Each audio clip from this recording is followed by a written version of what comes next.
part of a spectrum of cultural responses, of cultural growth that is unparalleled. How did we find ourselves in this situation? What is exactly the nature of the cultural situation in which then the psychedelic response is called forth as part of a spectrum of cultural responses?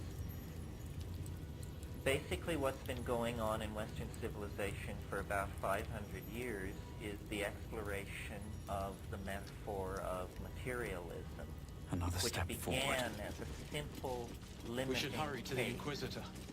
Since we're at the Philosophical Research Society, it behooves us to talk philosophy for a moment and remind you that there is what's called Occam's razor. William of Ockham was An Inquisitor can do late far, medieval far too philosopher, and his You'll razor see. was that hypotheses should not be multiplied without necessity. Without necessity. In other words, the simplest explanation should be preferred in all cases. The fewest number of elements should be put forward as necessary for an explanation. And following William of Occam's statement of this notion as a logical way of proceeding, the assumption was made, Wish I had a bag of holding. provisional assumption at the beginning, that matter could be separated from the notion of soul and spirit, What's in that it here? could be divided into its simplest units, and out of the activity of those simple units, a model could be built up that would explain more complex phenomena in the world, Cartesian materialism, which was applied very successfully to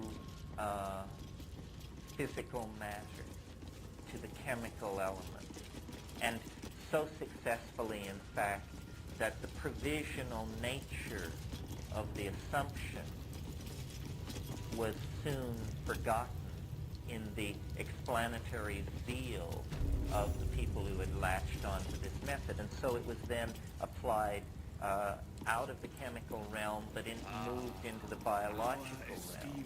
And the search is on for the biologically irreducible unit, which in the 17th century was the cell. My Arden spoke of one of our kin that escaped a crashing Geich slave vessel. First the nucleus of the cell, Blackest justice in flesh. You have accomplished much, child. I am pleased to finally meet you. I heard there is so much goblin blood on your hands that it soaks their children's nightmares. I suspect you plucked something precious from the Geich ship. Something our queen has been looking for. The weapon. Over the Don't. product The Jafrai speaks. You must obey. Had the same kind of fruit that had been born in the analysis of physical matter.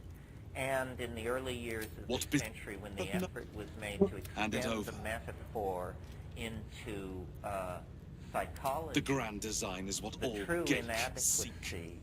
The restoration of for centuries there. So that Elder brains sought to bring back. Never before could they pause. This is or use. It was a vision, so behavioral. Don't give it to him. Strategies. You test our queen's patience. And at the same Surrender time, the artifact or die by my fool. Your illustrious physics, No, I wanted which had been additional old points. reliable in the matter of supporting this particulate, pointillistic, materialistic school of explanation, began in fact to betray it, because the analysis of matter was pushed to deeper and deeper levels until finally phenomena began to be elucidated, which seemed incomprehensible in the mechanical model. It seemed as though what had been thought of as points of matter were in fact spread through time, and the notion of simple location began to give way to talk of clouds of probability and this sort of thing. All of this reaching a culmination in 1923 with the Copenhagen Conference on Quantum Physics, where basically a new vision of matter was elucidated.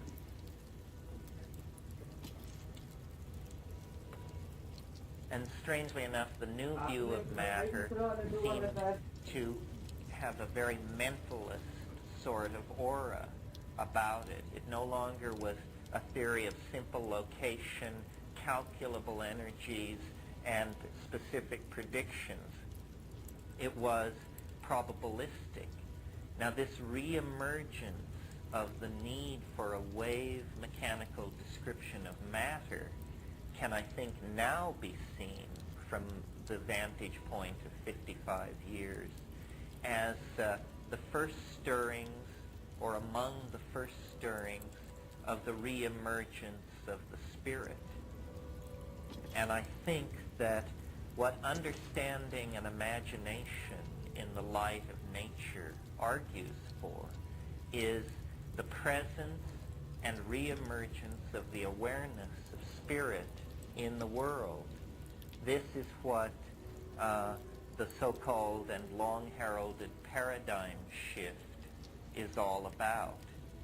It is a vast turning over of the intellectual universe, which will eclipse many idea systems and support many more. It is the idea of fields. Spirit need not be defined or even conceived in any sort of 19th century or mentalist or animist way. What spirit is a field of deployed energy that is somehow co-present at more than one point in space and time. It is the shadow that haunts the particularized world of Newtonian matter. And it is, strangely enough, the commonest object of experience. We should hurry to the Inquisitor. In other words, as we move through our lives, as we project our hopes, as we plan our days, as we execute our jobs, we move in this realm of spirit. An Inquisitor could the do problem far is that we have been very slowly but very efficiently corralled inside an intellectual system which gives no credence Agreeing to to spirit, say any of this. and therefore has had a curious effect on the validation that we give our own lives. For instance, if you look at positivist philosophy, which is the dominant philosophical paradigm in academic philosophy, there you learn that there are primary and secondary qualities to the world. And the primary qualities are charge, spin, angular momentum, velocity, Something's on my this mind. sort of thing. Things which nowhere come tangential to the felt world of the individual. I suspect well, the then weapon. there are also Don't. so-called The try secondary speaks. qualities. You must Color, obey. taste, tone, What be- feeling. Hand all it the over. things that make up the world The that you and I graphs, experience. never before. So somehow This- we are not it was a traveling so. first Don't class give it on to this him. metaphysical airliner. You know, we're back there with You the test second what front, your path and is it mine is to described follow. and manipulated by incomprehensible equations, and fate is you have Your to illustrious. enter into a priesthood to become part of it. Well, it's to our credit, I think, that we are waking up. And one of the reasons that we are waking up is because into the objects of common experience, by an exhaustive search of the objects of common experience, diligent, clear-thinking seekers after understanding, people who are practicing, who took seriously the Constitution's assurance of the pursuit of happiness, have, Robert Bork notwithstanding, have found more than the right of privacy in the Constitution, Got to move. but have actually found the right to alter your own consciousness for purposes of personal growth. Well, consciousness is like a still pool. If it is unperturbed, it returns a clear image of the world, in the same way that the unperturbed surface of a pond will become a mirror to the environment around it.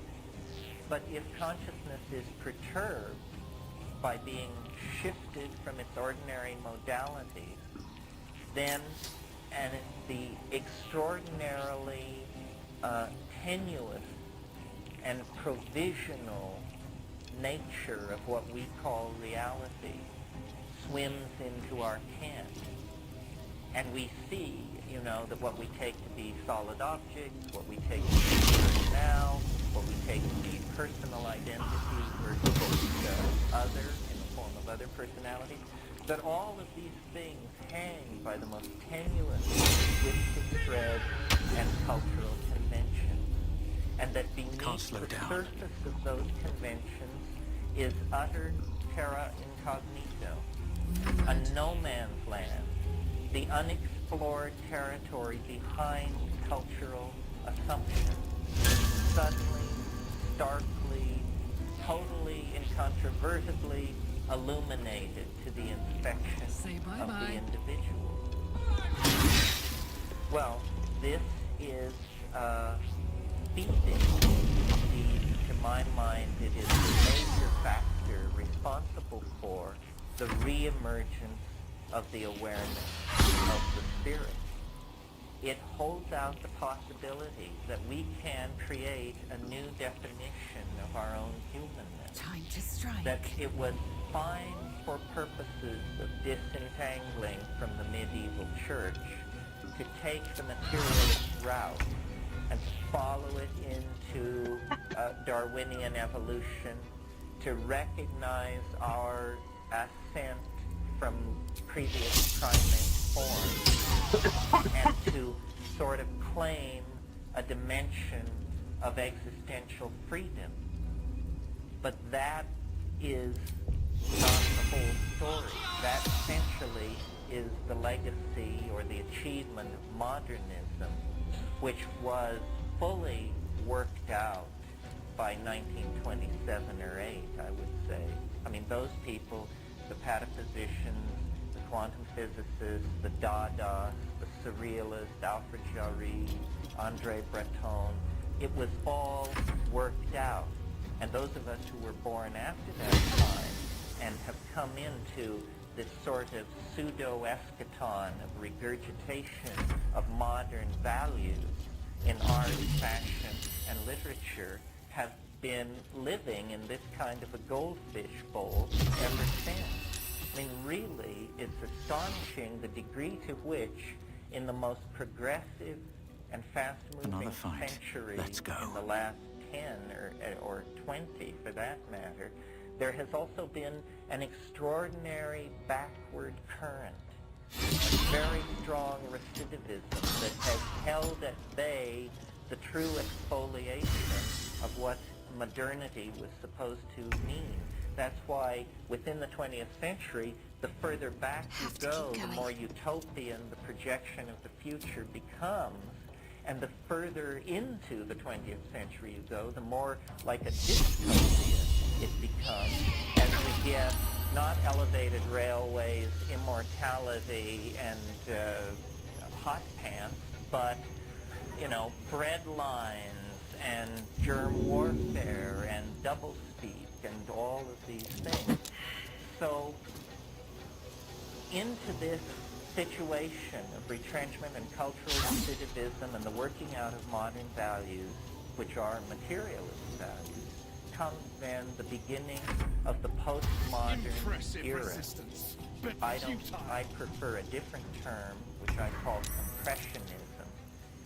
The compressionist era, which follows the modern era, and its theme is the reemergence of the presence of the spirit, and its major cultural exhibit, or the major cultural force driving it, is the discovery of relativism with regard to consciousness, which does not only mean psychedelic drugs and hallucinogenic plants per se. It also means media. It also means literary expectation, reorientation of the senses through design, urban planning, the entire spectrum of effects which feeds consciousness back into it is enunciating this theme of the emerging spirit. And it is not necessarily a welcome theme, because all institutions attain a certain momentum toward the preservation of their own vested interests. And science, and the handmaiden of science, which is modern technocratic government, have created a number of cultural institutions that, with the reemergence of the spirit, first and foremost is the notion of the public. The public is this weird idea that was generated in the wake of the printing press, that there were vast numbers of people who could be treated atomistically. They didn't have to be thought of as individuals. They could be thought of as various classes, masses of people to be manipulated. And if you could sell the public on the idea of democracy, which is another one of these atomistic notions. The notion of democracy is that for us all to get together and have it work, we have to assume that we're all alike, see? So we each have a vote, and you may be tall, you may be short, you may be rich, you may be poor, you may be black, you may be white, but that doesn't matter. We'll give everybody this charge, one vote, and then we'll see how those populations work themselves out. What they don't tell you is that at the same time that you build this definition of the citizen, you also build the institutions which subvert the citizen. So the citizen is not free to act out and express the wishes of the citizen. The citizen is a consumer of ideological models that are sold to the citizen through agencies of mass propaganda. So there's this peculiar playing off of one against the other. In the meantime, what has also been happening is the institutions of language, which previously were pretty much left to develop on their own, and that was the situation well into the 19th century. Through the power of the printing press, the evolution of language also became something under the control of these institutions, and they very quickly have replaced whatever reality may have been impinging into the lives of the citizens with concepts. Concepts replace reality. You come into the world with a blank slate, and everything is what William James called a blooming, buzzing confusion. Well, then one by one, you isolate phenomena, confusion, and you name it. Once a sector of reality has been named, it stays still. It ceases to behave the way it would behave for itself. It begins to behave syntactically, because it has been changed into a linguistic object. When things behave syntactically, they are either subject or object, or the syntactical machinery which relates these two together. In that case, materialism, dualism, projection of authenticity beyond the self are all reinforced. So these are the factors which have impeded the spirit. Into this comes the psychedelic experience. It has a tremendous force to revivify the spirit, particularly because it is not an ideology. It is not something someone figured out. It is an experience. And this is important to bear in mind. It horrifies me, I'm sure you've heard me say it, to think of someone going from birth to the grave without ever coming tangential to the psychedelic experience. It's like going from the birth to the grave without ever discovering sex. What's up for discussion? It means that you died as a pre-adolescent. You know, you never really came My into Arden your spoke of birthright. what you... I And suspect we the have weapon. been Don't the Jabrai infantilized speaks. by our You must cultural obey. institutions What be... to accept the notion Hand it over. of ourselves The as citizens, never did. consuming It was a... So... this Don't give it to him. these You regurgitated test our scientific queen's models, picks which are as then Jews. hashed through by Your Madison path is Avenue mine to follow. and then handed Your down to us illustrious by the advent- organs of mass culture. And this is supposed to be what we anchor our lives on. It's no wonder that drug abuse, child abuse, self-abuse is rampant in this society because it all has been taken away from us. You may read 1984 and think, well, thank God it isn't that bad yet. Well, the only difference between us and 1984 is we dress better. So I think that little gatherings like this, and I feel like this is definitely a family gathering. Ready for this? This meeting was sold out before there was any promo, other than Roy's show. So you are people who have passed through a very narrow filter. You stay up late. You listen to KPFK, and you tolerate Terence McKenna. So you are either thrice blessed or thrice cursed. I don't know which it is. But anyway, it feels to me like a family gathering. It feels to me like we are figuring this out. And there aren't that many of us, I think. But what we understand as a group, or what I imagine that we understand, is that there is this twilight of reductionism. There is this end of the old model. And yet we're not ready to proclaim the twilight of reductionism to simultaneously be the funeral of reason. See, there are a lot of people, a much larger group than we represent, who are prepared to bury reason along with reductionism. And I think reason may have been caught in bed with reductionism, but it may have been set up. It's the take that I have on it, and is, as they used to say in Watergate, linked but not tainted. So I am a very, some people even said I was I was accused of being narrow-minded the other night because I come to this very honestly through trying to really find out what was going on and not just accept everything that came down the pipe. I mean, I will believe anything if there's evidence, if it's self-consistent, if the case is well made.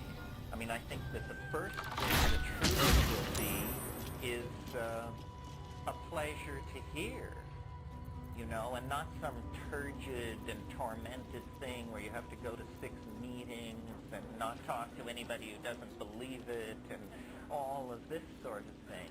So I think it's important as what I call the archaic revival gets rolling.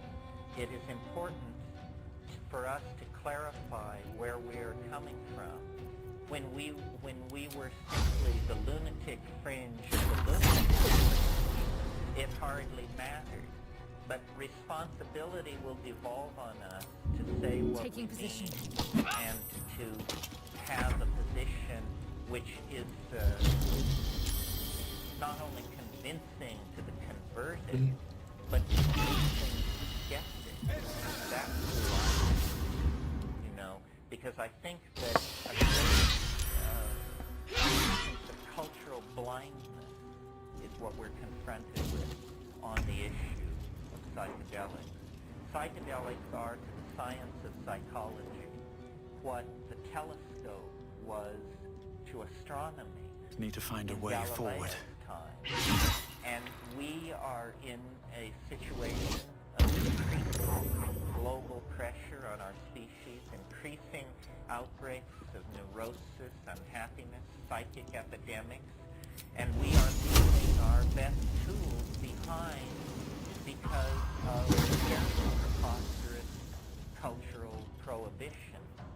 Cultural prohibitions which deny us our best weapons for overcoming the situation that we are in. And this is really an intolerable situation because the fate, nothing less than the fate of the human species, probably the balance. We cannot afford the luxury of an unconscious. We cannot afford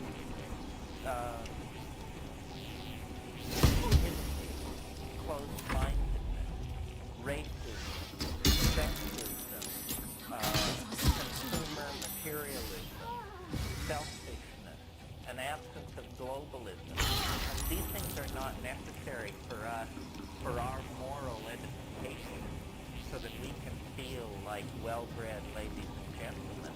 These things are necessary for us so that we don't destroy ourselves. And the fact that this message is so slow coming out is a strong argument for activism on the part of anybody who thinks they have even the faintest glimmer of what is going on. You know, the future will not wait. I see the most crypto-fascist and intransigent of institutions slowly waking up to fairly basic facts, such as that a nuclear war is probably a bad investment. You know, so that even as Neanderthal a type as President Pinocchio is willing, isn't that a cruel thing for me to say? Is waking up to the fact that it just don't pay. But you know, we have a lot of problems. It isn't going to be the millennium, even if we achieve a massive cutback in strategic weapons. There's still going to be propaganda, sexism, starvation, inability to correctly manage resources. These things will plague us unto the last syllable of recorded time, unless we begin to undergo this kind of intellectual cohesion, the compression of our intent, the recognition of our group-mindedness as a feeling, as a will that can act in the historical context. And to my mind, the psychedelics have always existed in the plant to promote precisely this. There were not language-using, tool-making tribes of human beings in the absence of hallucinogenic plants. The hallucinogenic plants create the context for integrated organizational activity. This has been going on for at least 15, 20,000 years. The problem is that through a series of factors, which we needn't go into in depth here, but factors which impinge on European civilization particularly, civilization is able to evolve outside of the noetic input from Gaia, outside of the biological radio that envelops the planet and inputs into balanced tribal societies with functioning shamanic institutions. In Europe, somehow the chain was broken. The link back to the elder gods and goddesses and to the biological organization of human society before history was lost. And this curious kind of ungoverned intellectual development occurred, ungoverned in the literal sense of a machine which slips from the control of its governor. And in that situation, materialism, which is an insupportable philosophy actually, if you have an openness, a sensitivity, any kind of cultivated feminine response, it is utterly impossible. Recall that the point of view of Cartesian materialism pushed Descartes to actually claiming in public debate that animals were machines. He said they feel nothing. The apparent display of pain is simply something which we project onto them, because we alone have a soul. And Descartes, you see, himself had not gone over completely to materialism. He believed there was a human soul, but it came tangential at only one point to the human body. Somewhere in the pineal gland there was a switch, and the soul was running things like a telephone switchboard operating. One day I'll catch a break. There. Well, very shortly after Descartes, his followers just said, well, we don't need this. This soul concept was just a thing to stay on the right side of the church, and we don't need it, and they cut it loose. And, well, once you cut that loose, then you have all kinds of permission. You have permission to rape and exploit nature, permission which had already been reinforced for Western man by the New Testament, but now raised to the nth degree by the assumption that nature is utterly without soul. And this philosophy persisted well into the 1950s. The essence of Jean-Paul Sartre's existentialism can be summed up in the statement, nature is mute. That was Sartre's position on nature. How many people thinking themselves existentialists and hanging out in coffee houses actually ever worked out what the consequences of the existential point of view was? Nature is not mute. You really have to have worked yourself into a weird place to believe that, you know. In fact, nature is entirely something else. Nature is communication, because nature is psyche. This is what we haven't understood.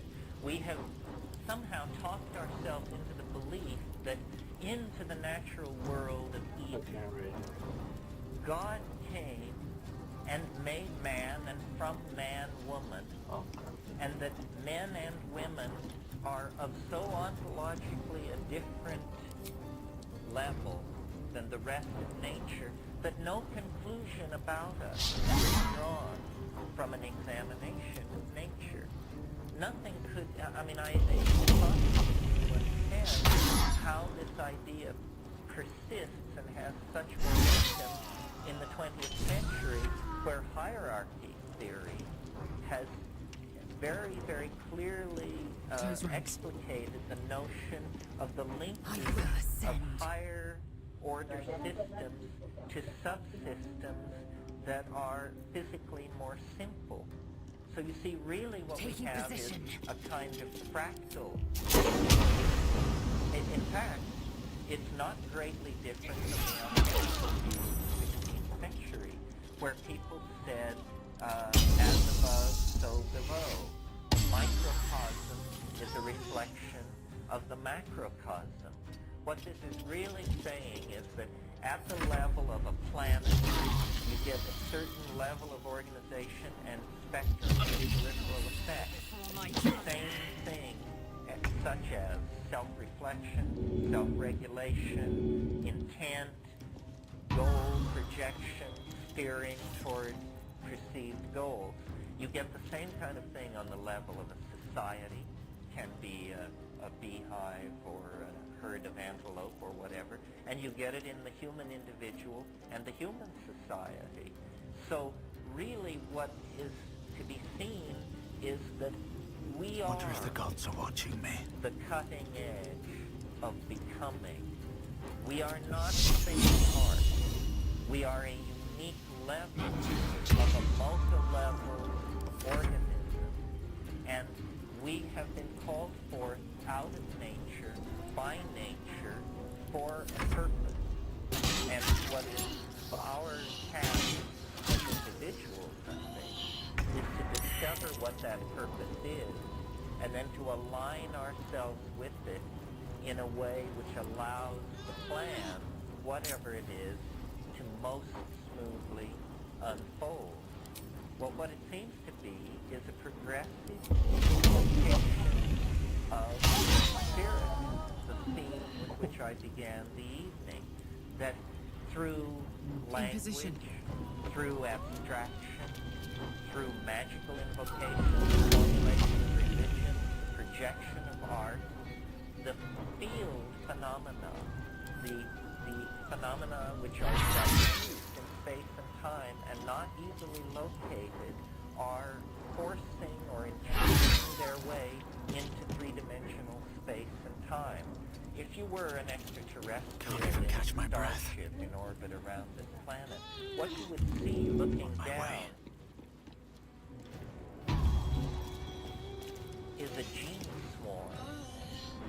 The species that seem to us to be animal forms, extremely stable in time, are actually highly permeable membranes over millennia and tens of millennia, with genes crossing over, moving around, and being basically obedient to the expression of some kind of teleological form.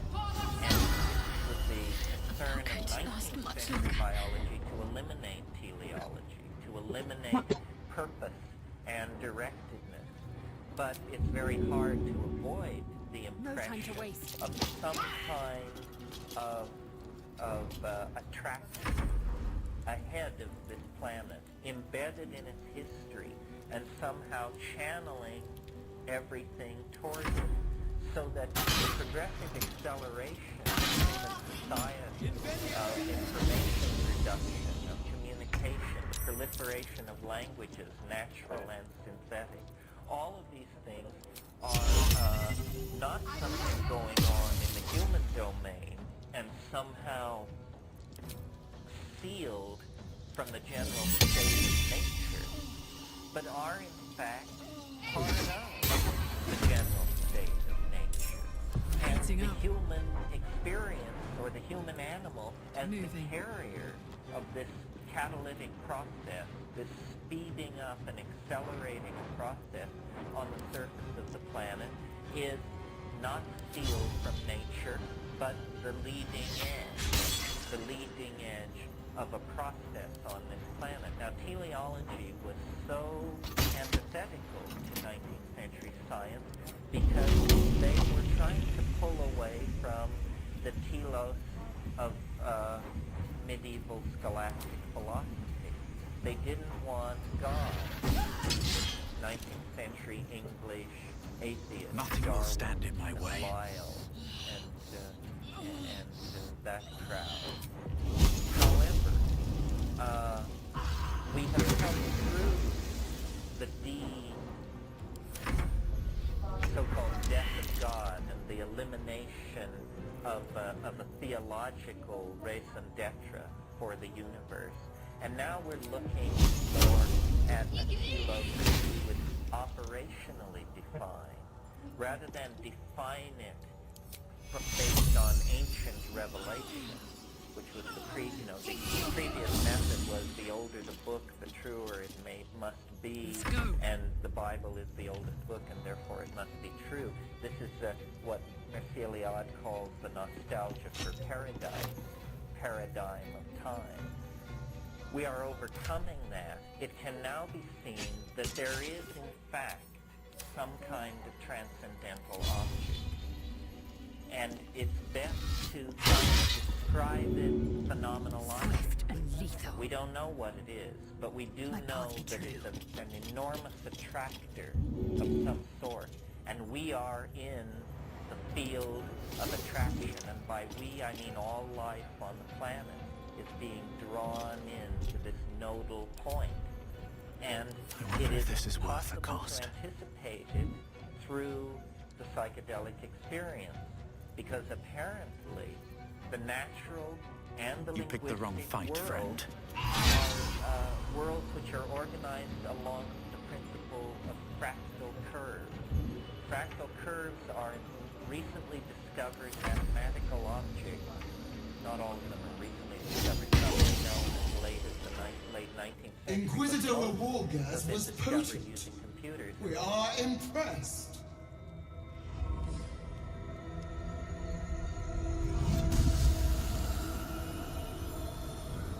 My queen. Skarsai. You are permitted to look upon me. You are invited to kneel. The deathless queen has spoken. You will obey.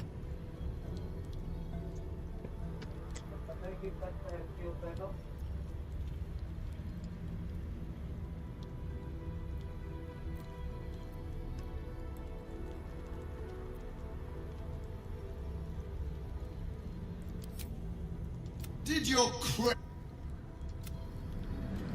your choice of allies, Chma Zalav Erlon of Kalias, you seek purity, child of Gith. You carry what is mine.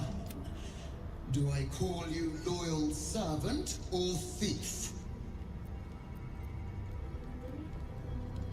No! It is not that weapon. I will cleanse you. As long do and accept. Ascension. Choose. But know this. The cost of refusal. Not merely great, Lazal. Eternal.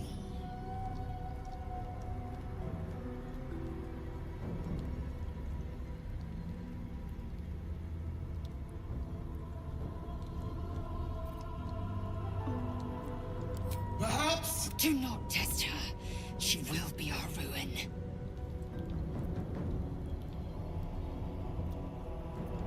blasphemy. You are.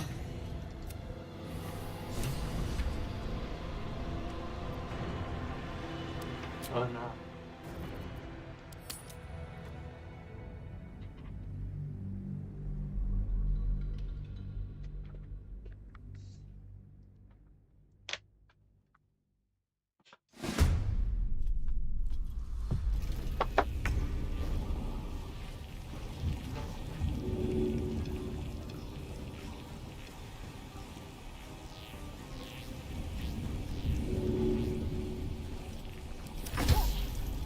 Impressive resistance. But futile.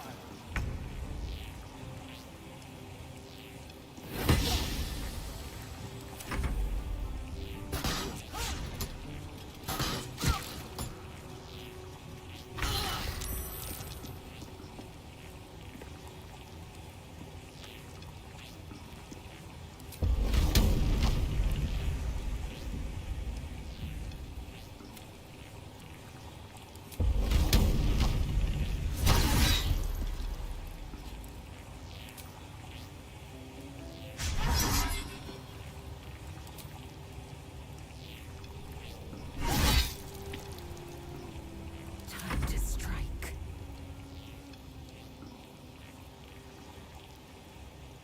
Make way.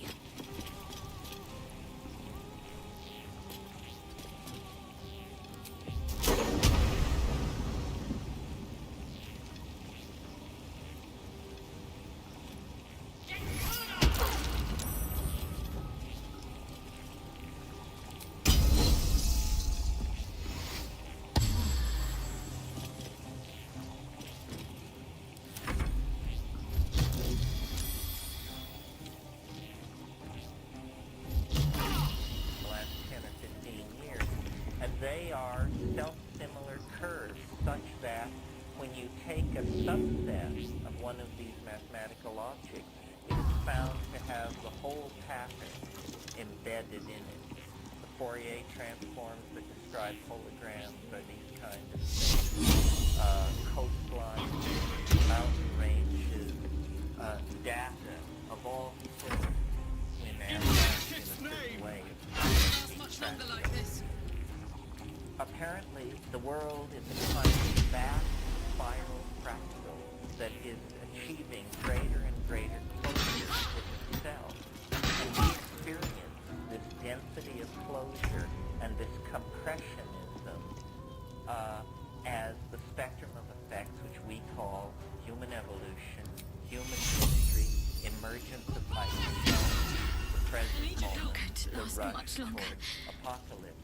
The most intense moments that the universe has ever known are the next 15 seconds. And beyond that lies still more intense moments. Novelty as a kind of generalized paradigm of the compression of connectedness throughout the cosmos is accelerating moment by moment in the rocks, in the trees, in the stars. Show them who you are. And so what we call history, which is not as modern, the modern theory of history is that it's what they call trendlessly fluctuating. That's their model of the world. Order at the atomic level, order at the biological level, order, and suddenly you reach human beings, trendlessly fluctuating. It's as though, we were Brownian, affected by the Brownian movement of random particles, and yet we somehow, out of all this ordering, no time to waste. We're to believe that then emerges the trendless fluctuation of human history. Actually, this is nonsense. It's simply that there has never been a theory of history. However, now we are ready for them, because these wave mechanical ideas, that notions of closure, Sheldrake about the presence of the past, the way in which the past drives the present, all of these things lay us open for an understanding of the compression and densification of time. And this is what is experienced in the psychedelic experience. Really, Whitehead said of Dove Gray that it haunts time like a ghost. Well, I think that Have you back on your feet soon? The compression of the three-dimensional universe at the end of time haunts time like a ghost. It's the cosmic giggle. Here a messiah, there a shaman, there an ecstatic poet, and there the tiny ripple that is simply a congruent coincidence in the life of a single individual. Robert Anton Wilson called this the cosmic giggle. It's when something protrudes through the forward-flowing momentum of rational casuistry and causes it to flow around it, eddy and churn, and then you see through for a moment, and you say, well, what is it? There was a plottedness for a moment. There was the hand of the maker there, but now I don't see it anymore. That is the going behind the veil. That is seeing into the structure of being that lies behind the conventionalized languages. That's why coincidence is so often reported as an accompanying phenomenon for the psychedelic experience.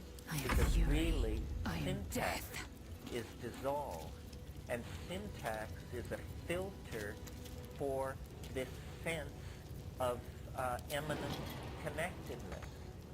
And when the syntax goes, the eminent connectedness flows in. Then it's a question of what you do with it. If it causes you to believe that you are going to save the world, then you haven't gotten the message right. That's inflation. And inflation is very bad. It drives up interest rates. So if you get that kind of a take on it, you are misleading. Nevertheless, the most advanced yogic techniques that are known are the techniques of survival is all that matters. Yoga Tantra. And these yogic techniques It says, The deathless queen has spoken. You will. You should think of your house as a resplendent tower. These attendants you keep. Shmazat. of Kalir speaks most highly, as did Althaya before. You seek purity. I may yet grant it.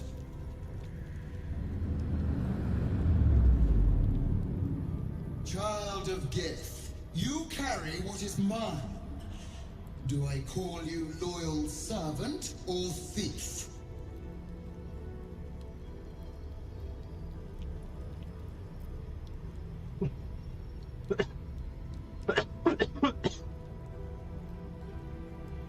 Your utility is proven, but your heroism is yet to be witnessed. A test, then, to see if you are as capable as you profess to be. That weapon you carry, the astral prism, it is corrupted. I will cleanse it for you, my queen. Tell me how. There is someone inside. Their mind is warped, broken, a blight. They are an agent of the Grand Design, sent to sabotage the astral prism. Our last defense against the return of the Illithid Empire. As long as they live, the prism is compromised. Kill them! Do this, and I will cleanse you and your allies. Do this, and ascend! Ascension. My queen. An honor gained. A burden borne. Choose. But know this. The cost of refusal is great. Not merely great, Lae'zel. Eternal.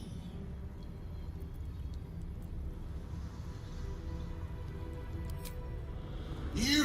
I will! Skvar! Do not defy her queen!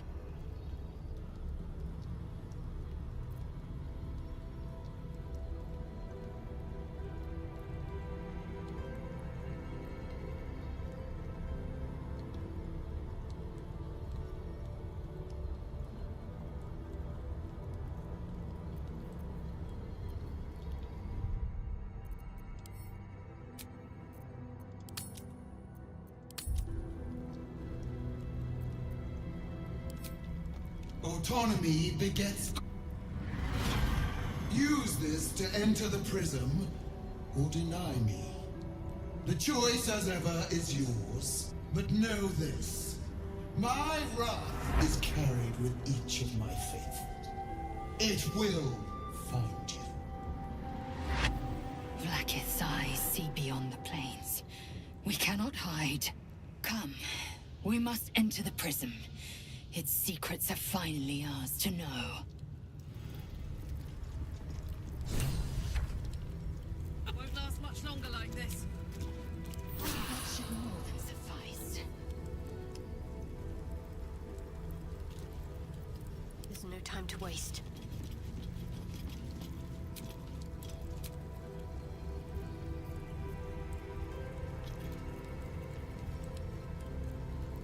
Assume nothing.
weapon up.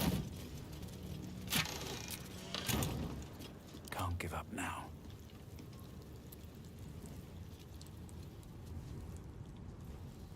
Have to keep going. Something good here. I hope.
Is this it? Seems a little underwhelming for a holy relic.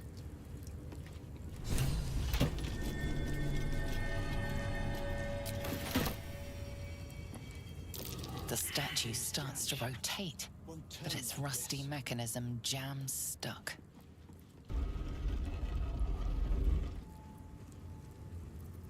Wanna dance?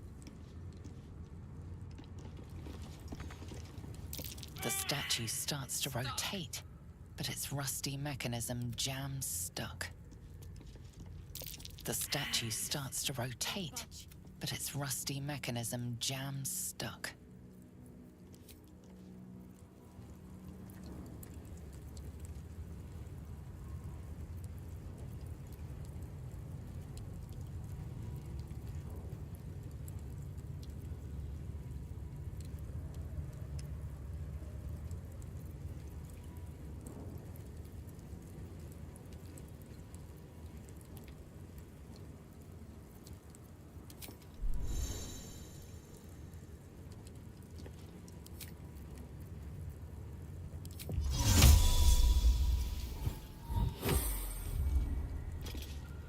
The statue starts to rotate, but its rusty mechanism jams stuck.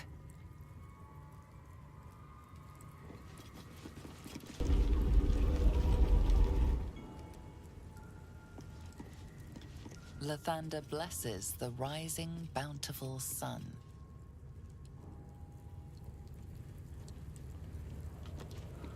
Lathander bids the setting sun a fond farewell.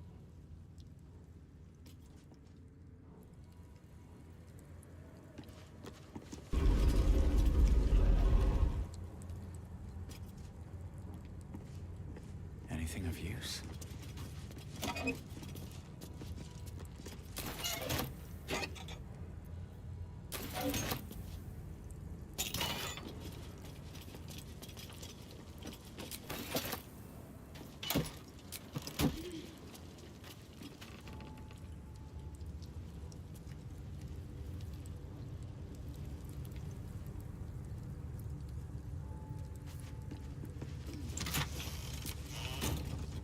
The statue starts to rotate, but its rusty mechanism jams stuck. Nearly had it.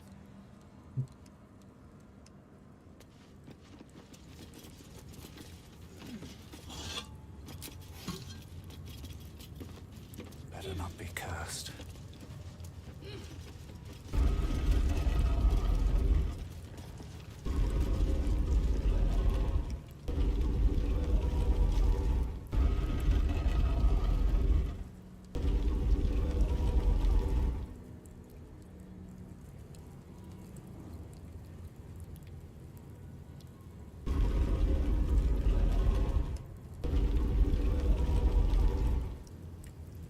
swift as my feet can carry me.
Attention!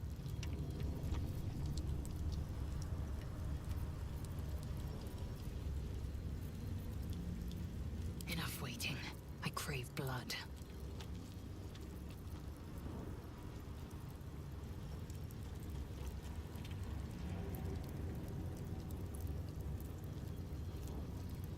Let's move.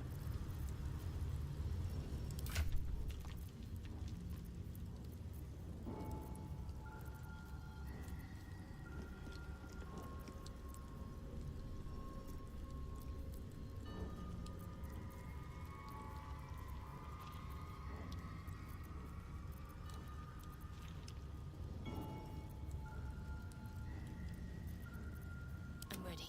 Whatever it takes. Eager for battle.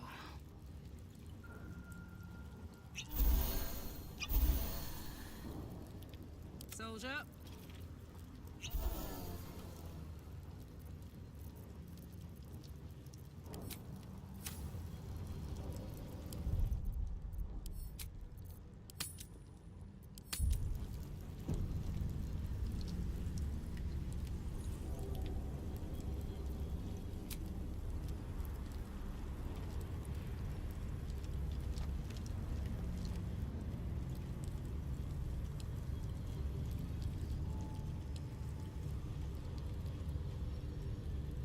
Yoink!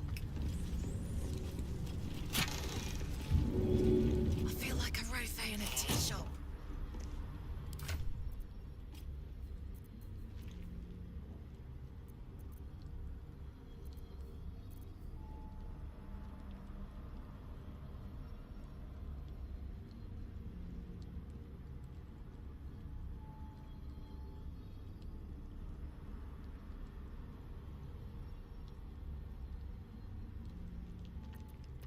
What to do?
Don't burn yourself.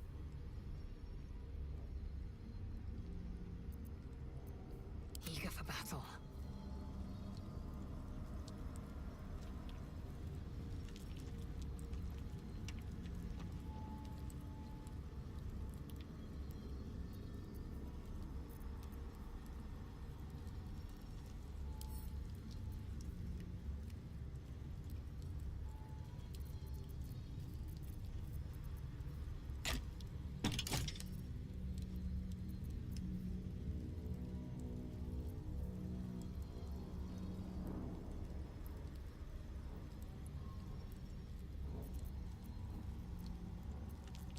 I'm ready.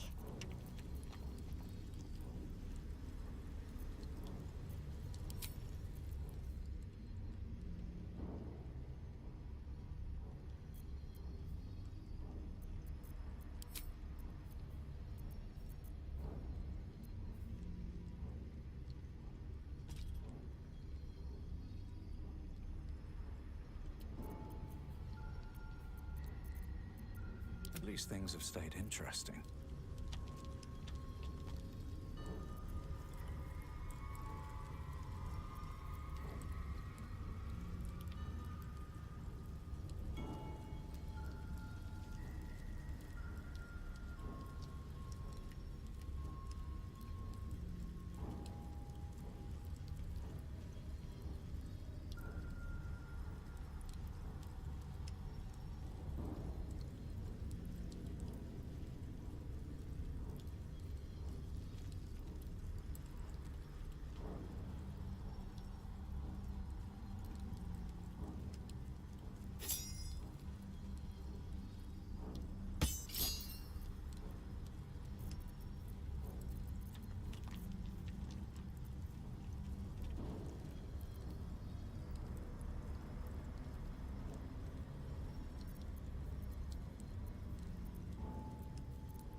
Can't afford to stay idle.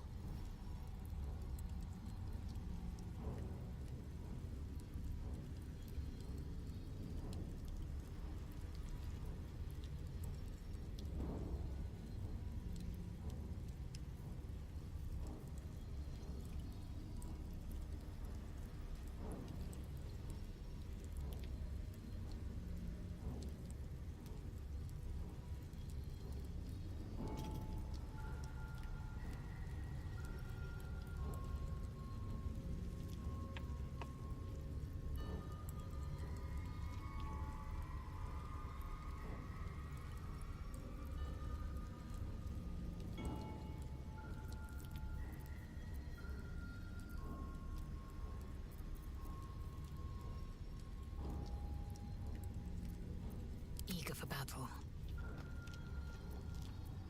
Dum-de-dum.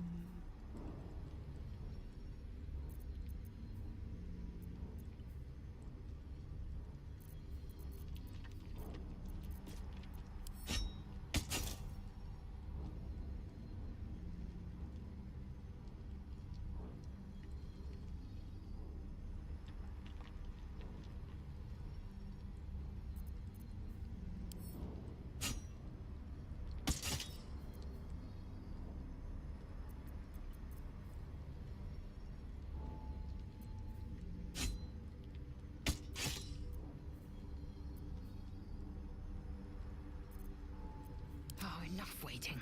I crave blood.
Now.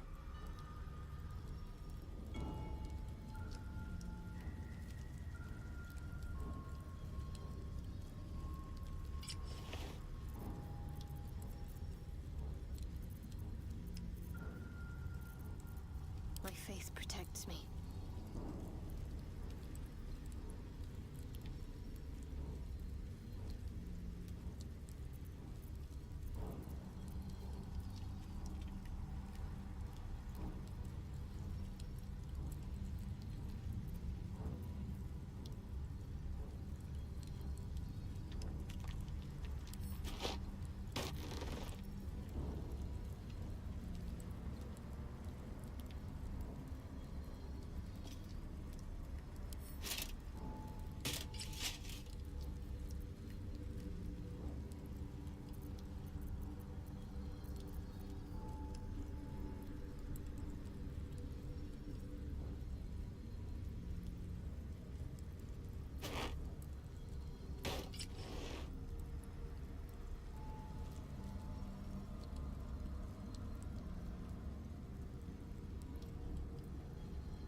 Gold, and think of yourself as having a body made of living mercury. What this is, in Western psychological terms, is an invitation to inflation. But if it is approached with the right analysis of mind, basically that there is nothing but Bodhi mind and there is no particularization in time and space, then there is no inflationary feedback into the ego. And this is the kind of opportunity that the psychedelic opens up. It is, I've said many times, quoting Plato, time is the moving image of eternity. Time is the moving image of eternity. What the shaman does is he or she leaves the mundane plane, and in Iliad's phrase, is able to trigger a rupture of plane. And the rupture of plane carries the shamanizing person into another dimension, literally another dimension. And in that other dimension, all of time and space is beheld, as James Joyce said, in a nutshell. And in the nutshell of time and space, everything is seen to be a part and a aesthetically pleasing, integral, necessary part of the transcendental object. In fact, what this universe is a lower dimensional slice of that same transcendental object. Well, I guess what impels my career and what I really can't get over is that what I'm saying to you is true. You know? That, I mean, we sit here, we gather here, and even though we're talking about this extremely far out thing, still all the forms are in place. I'm here, you're there, everybody sits on their ass, nobody sits on their head. It all appears fairly mundane. How can it be that what we are talking about is the nearby presence of an impossibly alien dimension? Now, if that alien dimension had been reported back to us by a robot probe dropped into the methane oceans of Europa, we would be all hot to go there, to organize a $20 billion expedition and a 15-year plan, go out there and find out what is happening. the amazing thing is that, you know, each one of us in our own living room can be this Magellan, will be done. can penetrate into these dimensions. It really seems quite freaky to me. Freaky to me that such a thing is possible, and yet that we are such monkeys, or so culturally constrained, or so blind, that this is not what we're all talking about all the time. And by we all, I mean all 5 billion of us on this planet, because we appear to be being pushed down a featureless corridor toward a furnace. And yet, if you would notice, there are all these doors along the side of the so-called featureless corridor. And nobody seems to have cognized that you can just open these doors and walk through and short-circuit the inevitability of planetary disaster. Amazing. Amazing. Because we pride ourselves on our commitment that science allows us to look anywhere, inspect any possibility. Our models are not dictated to us by the church or by government or by industry, when in fact they are dictated to us by the church, government, industry, mammalian organization. And so we are no better off than all those benighted people in those previous ages, where we look back upon them and say, well, they must have been so limited by their worldview because they didn't know about quantum physics and ketamine and Michael Jackson and cable TV and all of these things. But the fact of the matter is that unless we push through culture to nature, we too are duped. We too are somehow being sold a line. And yet nature is there outside of the cities. You know, you drive an hour and a half from where we're sitting and you're in the high desert, and it is a demon-haunted Paleolithic space. It is, it holds the same promise for us as moderns that it held for the Luiseno Indians who were initiated into it, into their shamanic institution before the conquest, before history. So nature is the final arbiter of cultural forms. This is what Taoism understood, and this is what I believe the psychedelic plant thing is pushing us toward. It was not immediately apparent that this was so, because as I said at the beginning of this talk, in the 60s, the psychedelics came out of the laboratory, and only the most scholarly of the trippers bothered to study the natural origins and the anthropological and ethnographic context in which these things were coming from, like the Eleusinian mysteries, or the Mexican morning glory mysteries, or the Watson-discovered mushroom mysteries.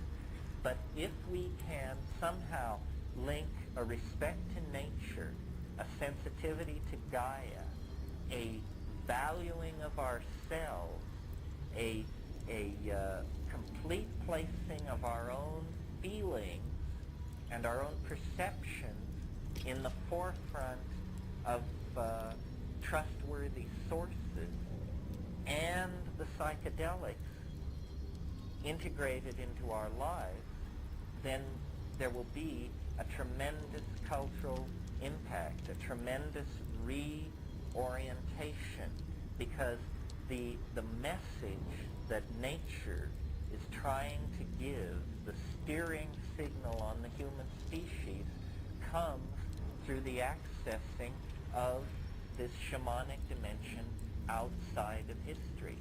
Revolutions are made by tiny percentages of the populations in which those revolutions are wrought. The important thing is clarity and connectedness and a clear understanding of who one's antecedents are, what the source antecedents are and what the target goal is. New Age is a pale label for what is going on. New Age sounds too much like New Nixon, New Reagan, New retreaded everything.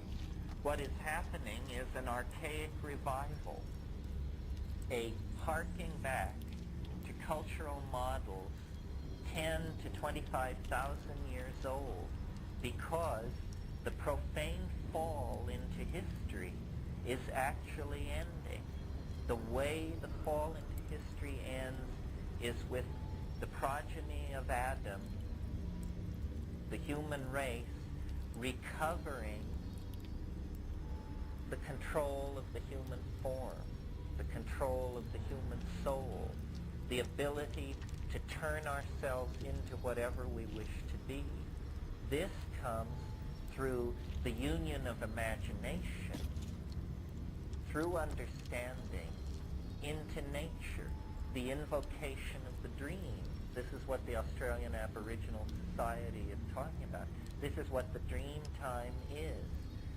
Finnegan's Wake says, up nient, prospector, you warp your woof and spread your wings, sprout all your worth.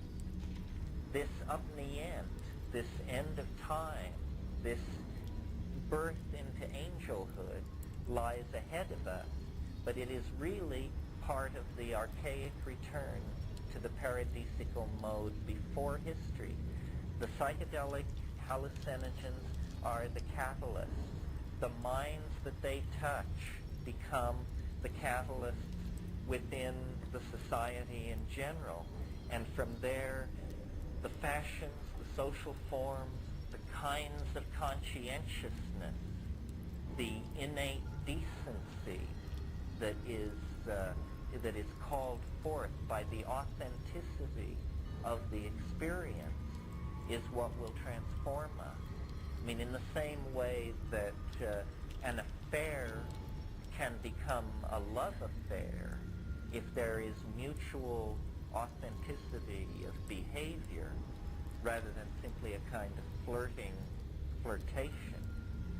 In that same way, our affair with Gaia can be a love affair if we can summon to ourselves the vision to make it so. And it means really being aware of the vastness of the options, of the precipice that late 20th century historical human beings stand on. We are about to leave for the stars. This is what is happening on this planet. A species prepares to depart for the stars. To do that, energy has to be marshaled. The lessons of the long march out of the trees and to this moment have to be collated, sifted, refined, concentrated. That is the alchemical gold. The historical process is the story of a prodigal son, of a wandering and a return.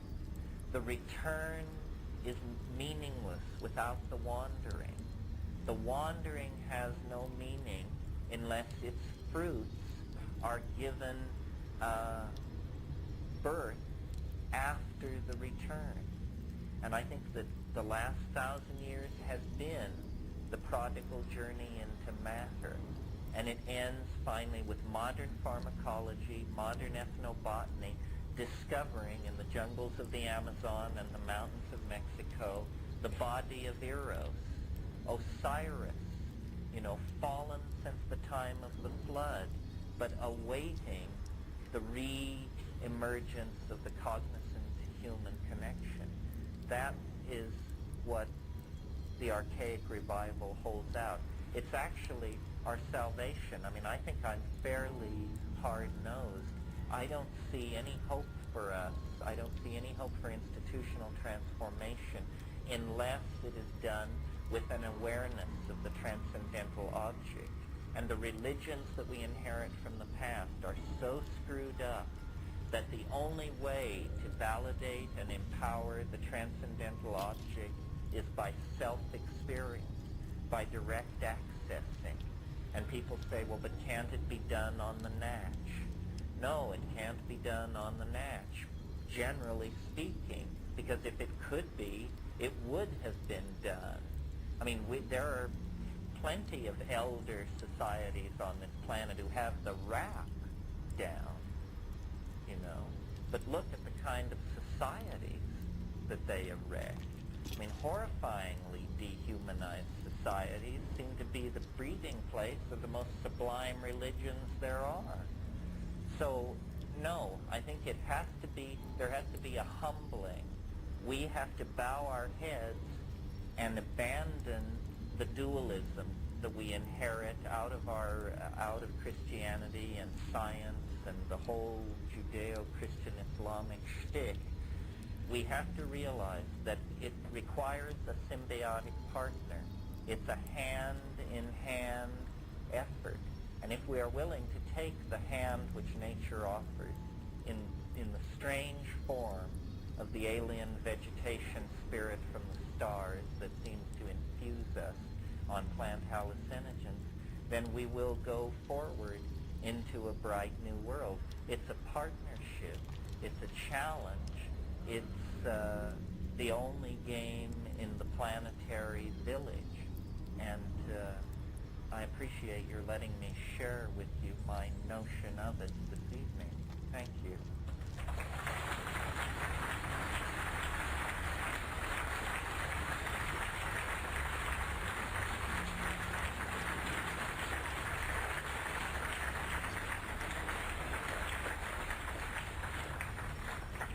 We're going to take about a 10 or 15 minute break and then do question and answers. There are a bunch of handouts, catalogs, events coming up, stuff on tables at the back of the room, which I urge you to take a look at. Yeah?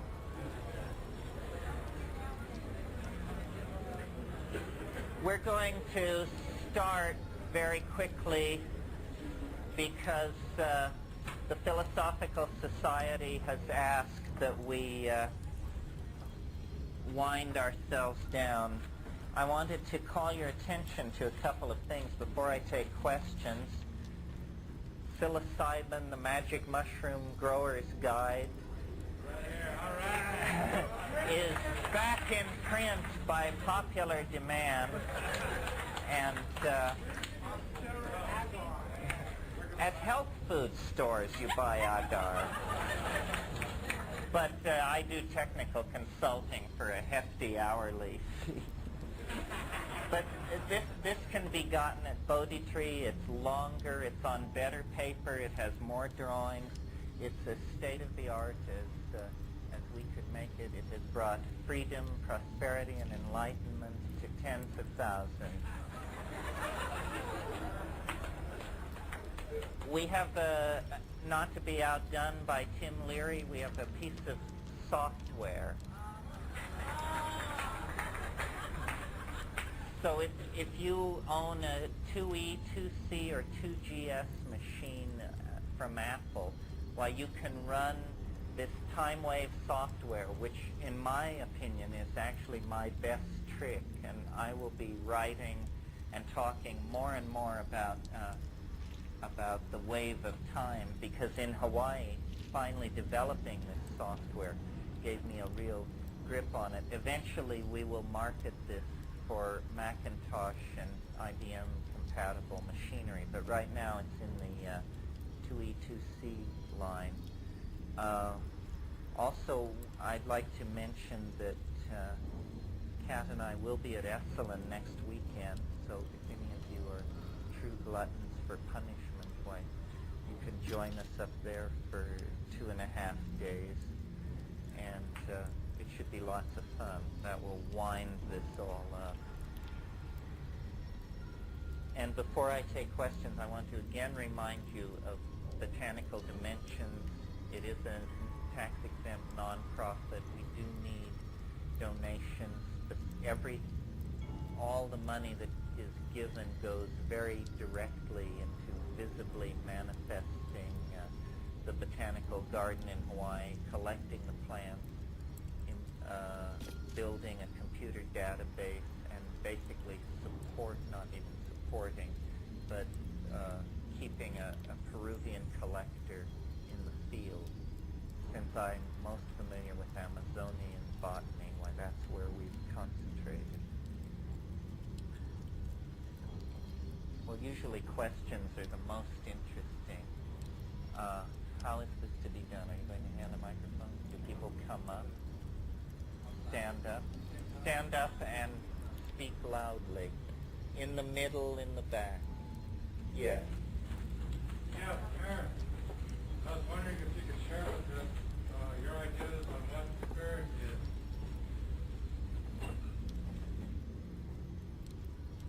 Well, I think it's my notion of it is it's that the way we experience it, it's an informing understanding.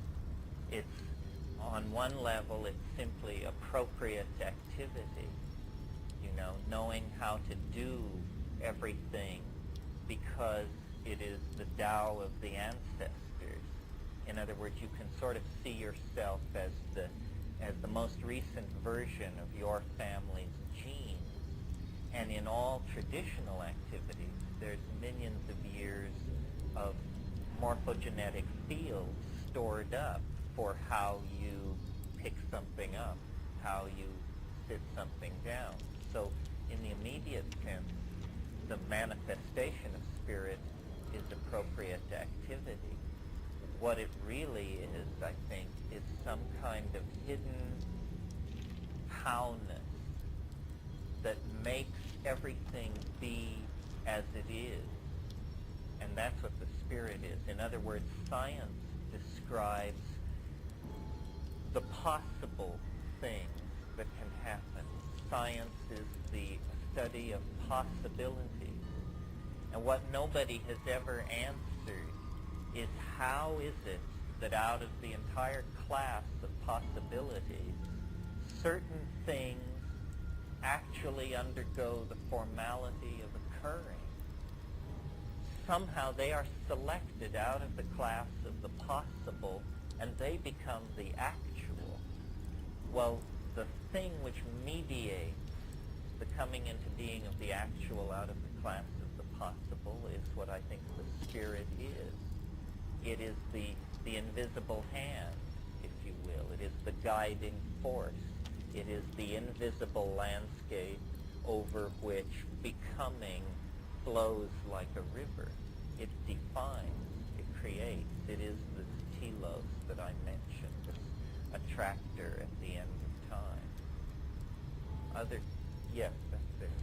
Yes, sir. Has there been any research that you know of in relation to electron spin resonance recently since the visible landscape? And secondly, can tryptamine act as a mechanism for release of genetically stored material through that ESR, electron spin resonance, with an interpolation of tryptamine below the skin long and substances into the neural DNA? In essence, is that a genetic mechanism for racial? Well, in the invisible landscape, that's what we were suggesting. And the invisible landscape was published in 1975. Since then, there's been a lot of work with NMR and ESR, none of it which overthrows this idea. It's a real question about where is the epigenetic data stored?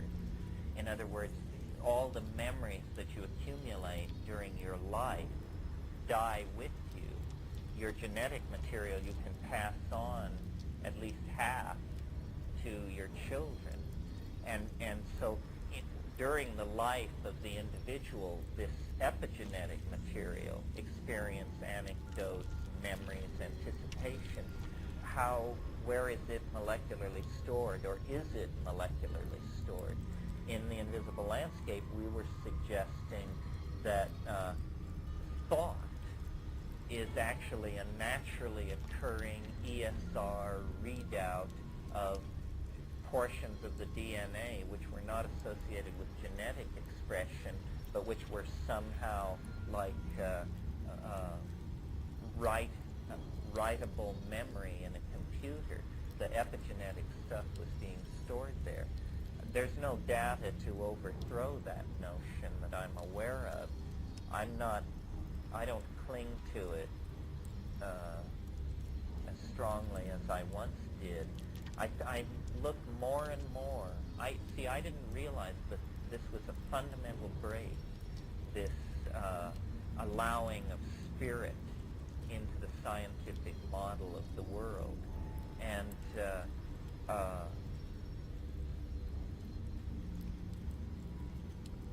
I now think of the brain as a receiver of the phenomenon of consciousness.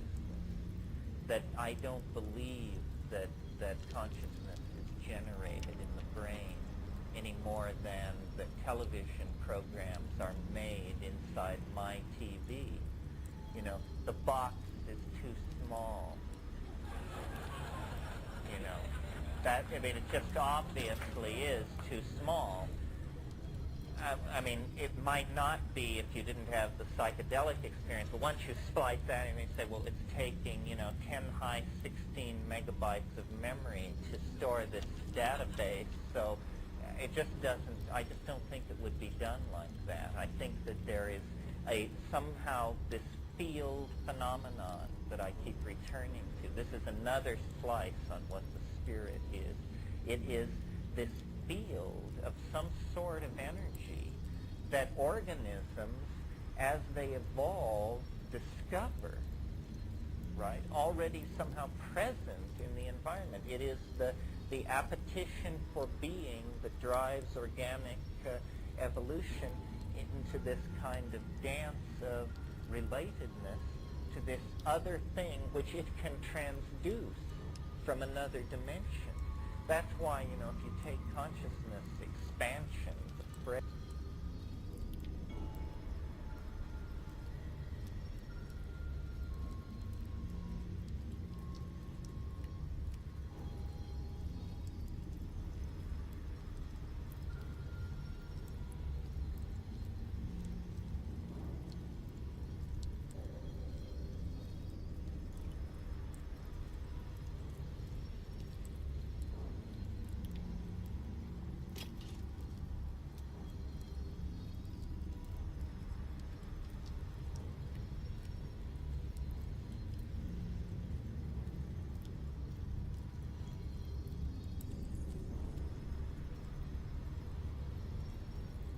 A theory like illusionism, which ultimately says that, well, it's an improper reification. There's really no weird substance that is, qualia or anything of the sort. The way in which they solve the problem of, hey, how do we go to the moon and back, is by saying the moon is an optical illusion. It's not actually there. And that sort of explanation would actually work for example, a rainbow or the halo around the moon. Yes, those are optical phenomena. The rainbow is not actually physically there where you think it is. It is an optical phenomenon. But the moon is there, actually, right? And you can go to the moon, and people in ancient times, they may not have been convinced of that. They may have thought the moon is infinitely far away, or it's a cosmic entity, or indeed, it's just a weird projection.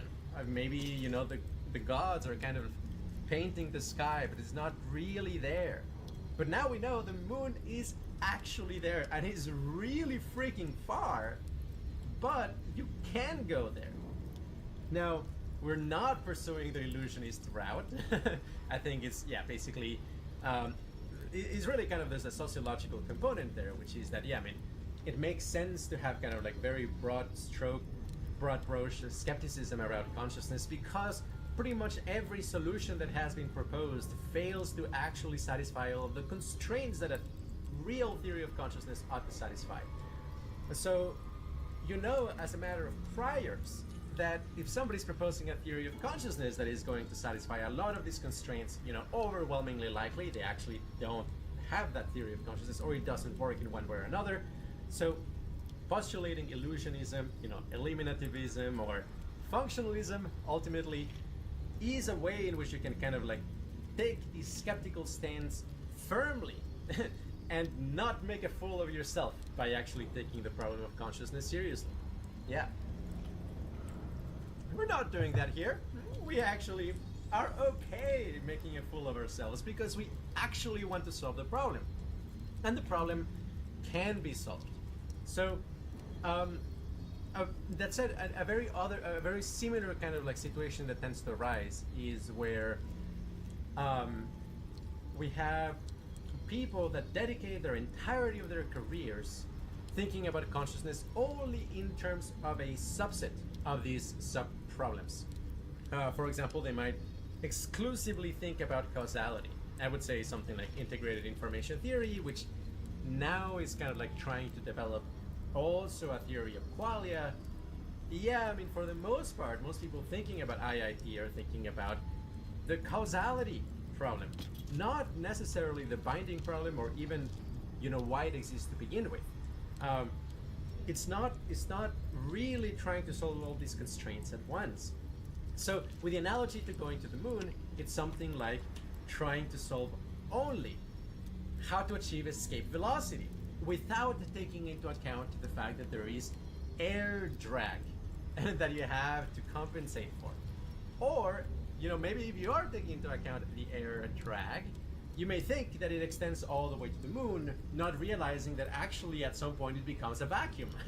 In which case you may not be concerned about, you know, building spaceships that are actually airtight. And that's something that you really need to do as well. Okay, so by me formulating these 4 sub-problems of consciousness, or Mike's 8 sub-problems, it is in some sense saying, hey guys, you need to take into account the air drag, you need to take into account the, you know, escape velocity, you know, the angle of re-entry, how you're going to actually land on the moon and get out of the moon again. So, and if you are not holding in your mind out of the all these astral prism as it begins to simultaneously, flower. all of the solutions you come up with are going to be partial. Now, of course, you know, constraint satisfaction problems can be. Your mind burns hot with excitement.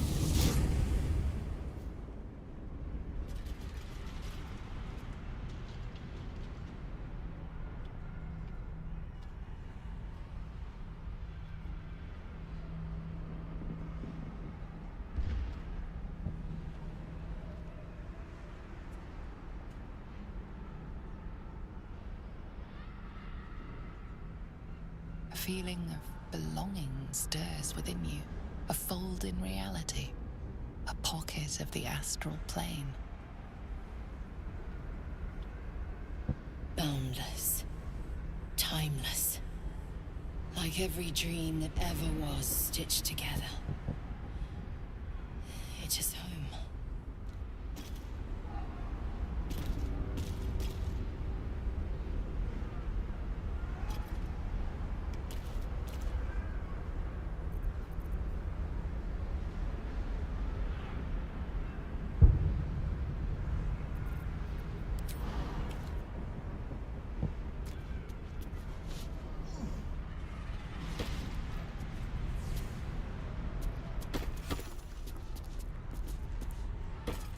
Maybe I need more pockets.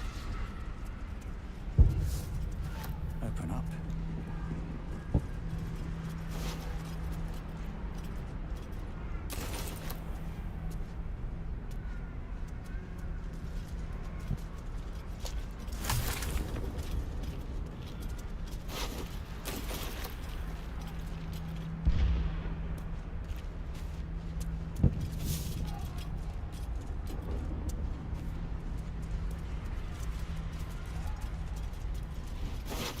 Hard. So what you have to do to a large extent is focus on some sub-problems, find a partial solution, see if it matches with other sub-problems, and iterate over and over until you find something that, yeah, kind of as an equilibrium, consilience points, solves all of them at once. And now is kind of like trying to develop also a theory of qualia.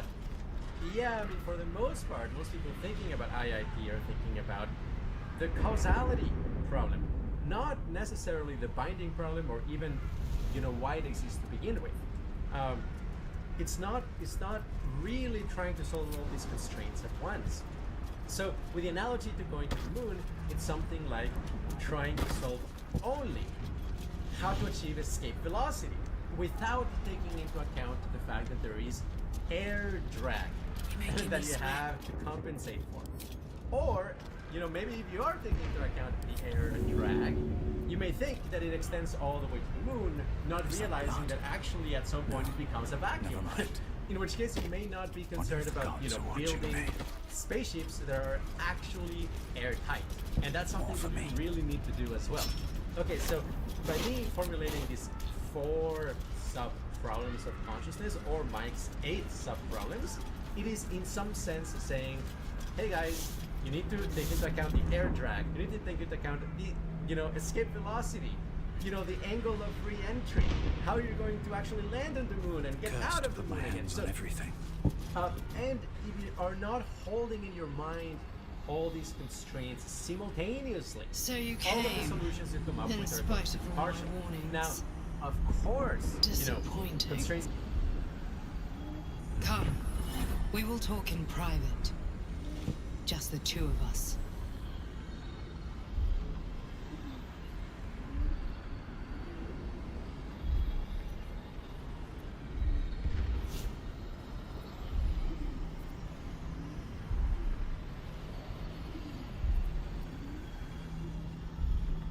Suit yourself. But only the leader of your group is coming in.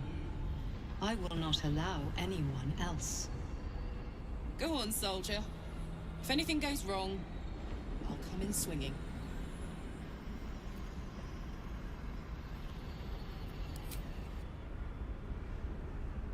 I may have made a mistake, trusting you. I told you to stay away from the Githyanki. But you just couldn't help yourself. Could you? Still, refusing your own queen's orders. That was bold. You are a worthy ally.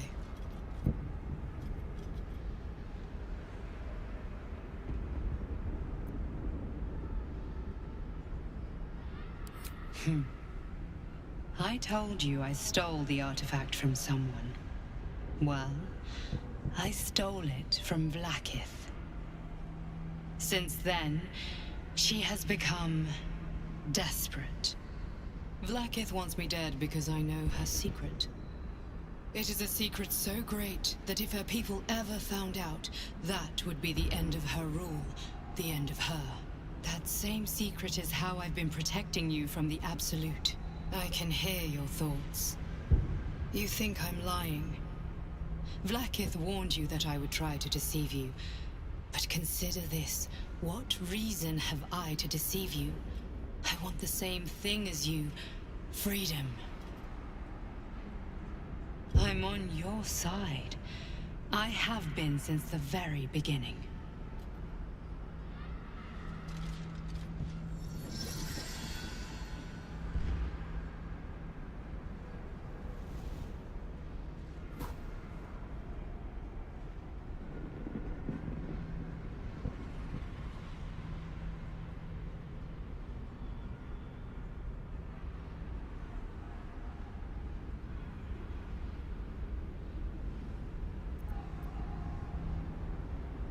I already told you I protect you, that I saved you. If this was not enough to convince you, what more is there to say?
It seems I was right to put my faith in you after all. Thank you. Vlaakith will be furious, to make no mention of your Githyanki companion. The Lich Queen fears nothing more than the loss of her empire. The knowledge I have of her deception will bring that about.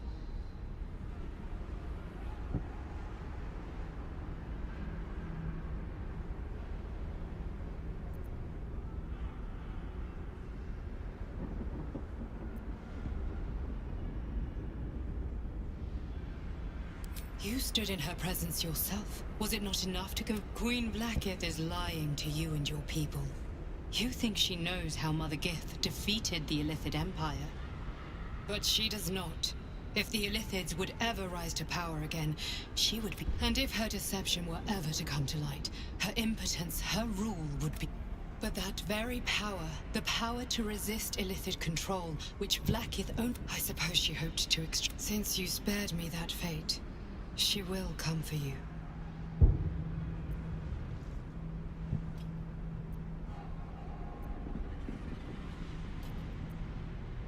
As do I. I have delayed long enough. The next... You were on the right path, to Moonrise Towers. Return to it. I hope you are ready to face Good luck. Speak. Have you killed our Queen's enemy?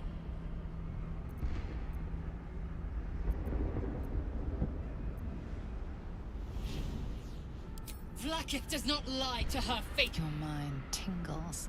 Lae'zel seeks entrance.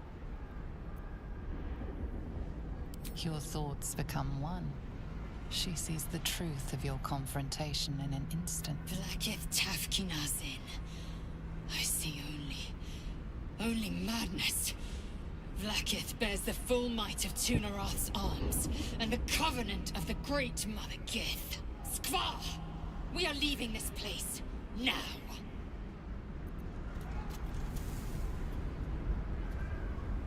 The way is blocked now.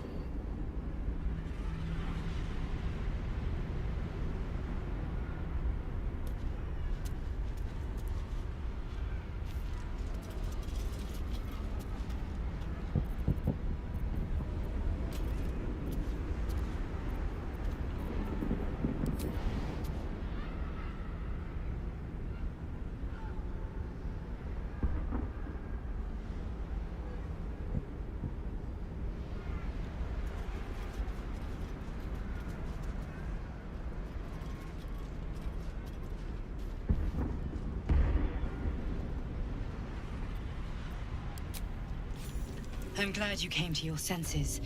Now leave, before the others come for us. Vlaakith. Vlaakith!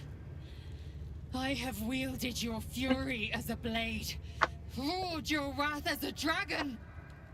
Yet I crawl among my own people, low as an asp's belly. Shkaketh! Is this to be my penance? Is this heart of stone doomed to shatter? She tests me. A trial of faith.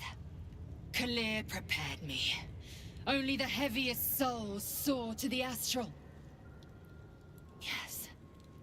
Yes. I might gain Vlaakith's favor yet.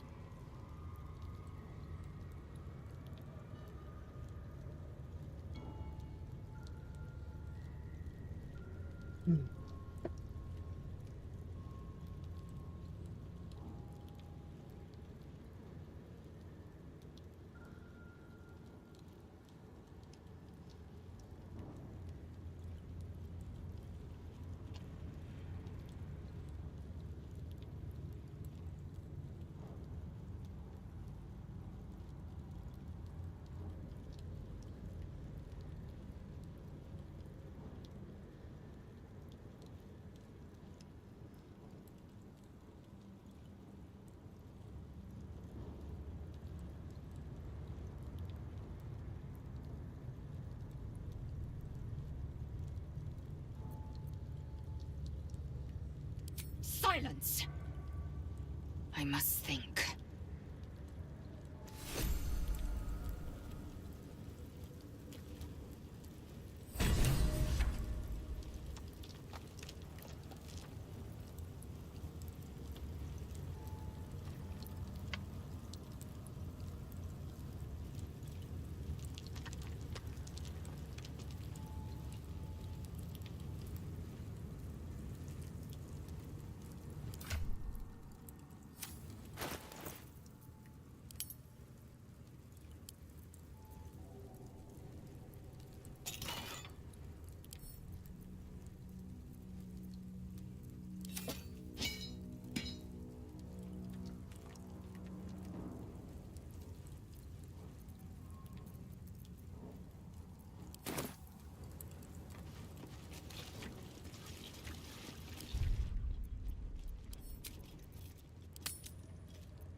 satisfaction problems can be NP hard. So what you have to do to a large extent is focus on some sub-problems, find a partial solution, see if it matches with other sub-problems, and iterate over and over until you find something that, yeah, kind of has an equilibrium, consilience points, solves all of them at once. And that can take years and years and years.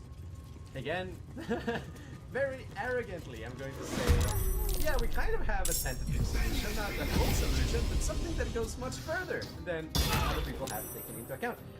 I also want to absolutely, you know, say, if you encounter, you know, the solution to the binding problem that I'm offering in this video anywhere in the literature, please point it out. I have looked and searched and talked to a lot of people in academia and, you know, in AI and neuroscientists, and as far as I know, the solution I will provide is new and original.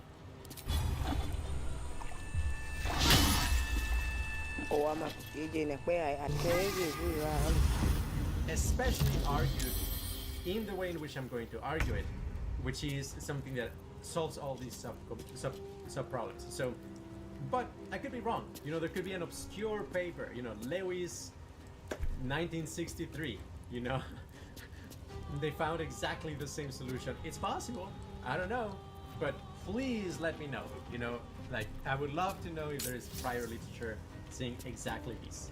I doubt it, but yeah, I don't want to be mistaken about that. So, okay, so those are like the sub problems. Now let's get into the binding problem more specifically. So there is a set of desiderata, like what would a solution to the binding problem require to you? And I think a good breakdown is the following. Like, number one, you have to be able to avoid strong emergence. I don't believe in strong emergence. I don't think that you can, you know, like in the hard problem, you can put form and structure in specific kinds of way, and then like, bam, a completely new ontological entity, like qualia appears. You know, that is unphysical. You know, I don't think that is plausible in any way. Second, you have to sidestep the hard problem, either by reformulation or doing something else. And we'll explain how we do that. Third, you have to avoid epiphenomenalism. Again, how is it possible that we can talk about consciousness? Why was it recruited by natural selection? And why is our consciousness actually properly ordered? Like, why is the way in which I talk about my consciousness actually, you know, causally co-varying with the content and the structure of my consciousness? Like, all of that has to be taken into account. And fourth, whatever, you know, solution to the binding problem you provide should ideally be compatible with physicalism. And to remind you, physicalism, what it says is that the laws of physics are causally complete. In a sense, there's causal closure. You know, all of the behavior of what goes on in the universe is accounted for by the laws of physics, or, you know, some future iterations of them that actually, I don't know, solve the problem of quantum mechanics and relativity put together. But yeah, essentially, future physics standard model gets really close. So let's just say the standard model has to be compatible with the standard model. And if it's not, then yeah, that's a huge red flag. I wouldn't necessarily take seriously a theory of consciousness that introduces completely new laws of physics, or, you know, denies the laws of physics or something like that. So no, we're physicalists at QRI, but not materialists. Materialism is physicalism plus this addendum that says, and by the way, all that exists is matter itself. You know, it's kind of like, that is like an insentient brute component, you know, primitive of reality is like non-sentient matter. So that would be materialism. In some sense, it's like a stronger claim. Physicalism is only talking about, you know, form and function and behavior, how things look like from the outside, and can they be predicted by the laws of physics. But it is silent about the intrinsic nature of what is physical. Okay, so that is the desiderata, you know. So I'm gonna be reviewing various possible solutions to the binding problem, and then showing that they don't really work. Until we get to our solution, which I think does work. Okay, so the Desiderata, a very important kind of like background observation for solving the binding problem.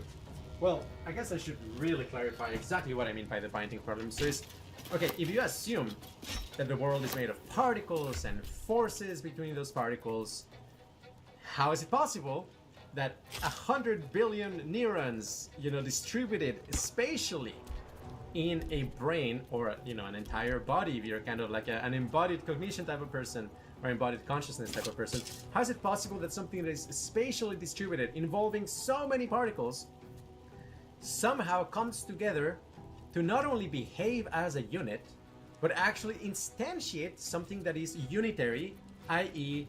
your moment of experience? Every moment of experience contains multiple pieces of information at once. Now, one way in which some philosophers dismiss the phenomenal binding problem is by saying that our consciousness is actually less unified than it seems. And, that is all well and good. I am very willing to accept that, in fact, a lot of the unity of consciousness is somewhat illusory. And yeah, if you get very advanced in insight meditation, that becomes really obvious, that we kind of like draw illusory connections between things, and in some sense we think there's more information there than it really is. But there's a fallacy there when it comes to extending that observation into saying that, hey, the binding problem is not a problem at all. Because even if there is any unification whatsoever, like, if you have like an experience that contains 2 bits of information at once, that already presents the same, it's a very, very deep problem already. I mean, let alone, the complex and the rich textures of experience that we're acquainted, with on everyday life. Or even crazier things like super states of consciousness, like 5-MeO DMT, where there's so much energy, intensity of consciousness, all of it bound in each moment of experience. So what is going on with that? In some sense, yeah, it doesn't matter how little the unification is, as long as it's non-zero, the binding problem is still a real problem, okay? And I think a lot of the illusionist aesthetic is actually on, I can't help but notice, some people pointed out that I look a little bit like a magician or something, so, an illusionist, but not about consciousness. So, yeah, so one way in which you can potentially kind of like see clear, why the binding problem is like such a bizarre thing, indeed such an existential puzzle, is that where does the observer come from, right? If you have only particles and they're interrelated with forces, I switched from due dates to due dates, and it made me go from weeks behind to weeks ahead of my deadlines. You see, I used to just bedrocks all day. How do they clump together in order to interact as a unit and be a unit with other particles? In fact, if you have an assembly of particles, there's really no principal way of drawing boundaries between them and say, this subsystem and this subsystem are in some sense observing each other. Okay, so you have a very, very, very fundamental bootstrapping problem. That if you're talking about, hey, the binding problem is, well, all these neurons are creating these interrelated patterns and high-level structures. Yes, but how do the structures observe themselves? They can't, because themselves are made of those particles, right? There's no way of bootstrapping larger structures unless you shift to a different kind of ontology. And one way of talking about the binding problem that actually does advance, a possible solution conceptually is by reformulating it as the boundary problem.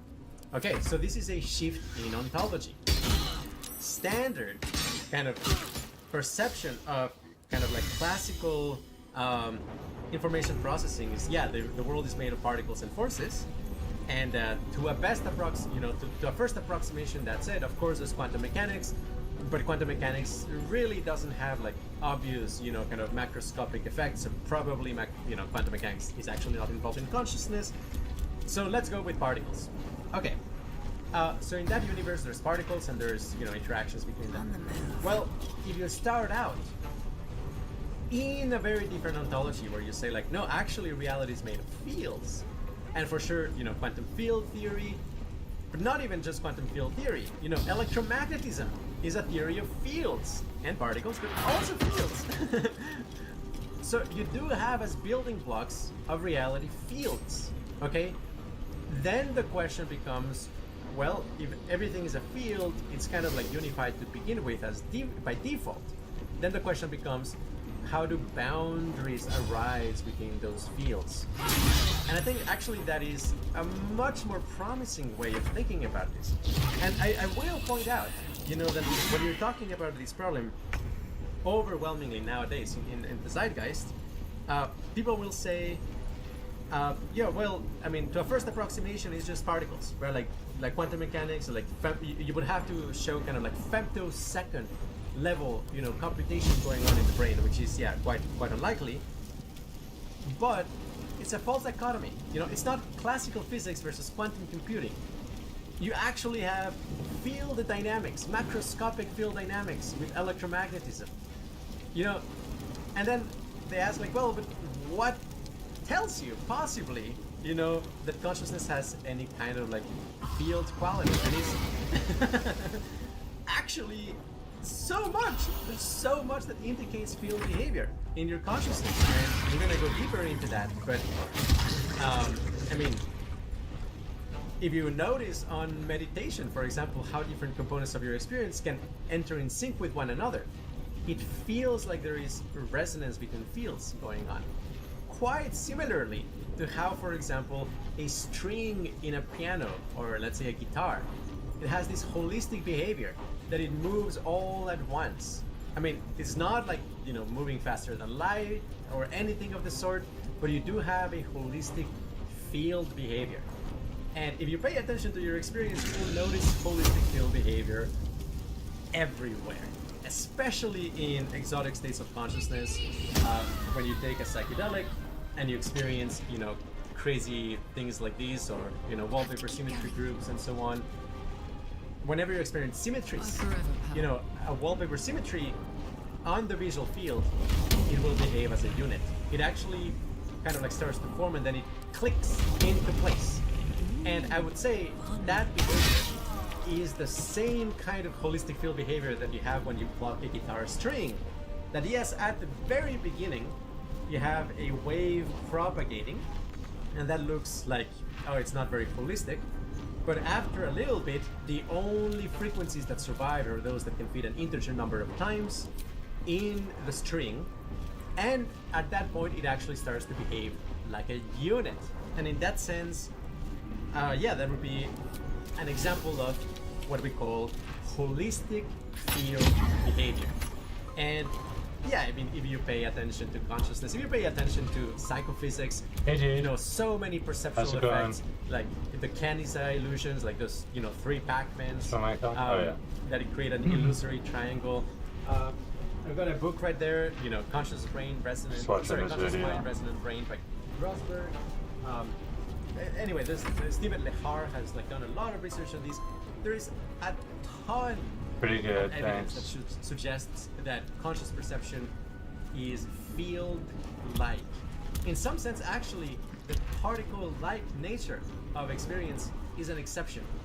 Like only when you have kind of attentional pinches, things that are really funky, I don't know, something that like itching in a part of your body, generating these like tiny pinches. Yeah, that's kind of like particle-like. But you introspect in how it's affecting the rest of your experience, it actually feels much more like waves of energy are bouncing off of Where are you disappearing? What do you mean? Particle-like pinches. I don't know what that means. But actually, where was most of your experience is made of I wasn't on? What feels like waves of energy bouncing around. All of that would be field behavior. I wasn't anywhere. Yes, I take very seriously electromagnetic theories of consciousness for that reason. And likewise, I mean, if you look at brainwaves, brainwaves are macroscopic oscillations of the electromagnetic field. They are used routinely, you know, for diagnosing diseases and, you know, biofeedback.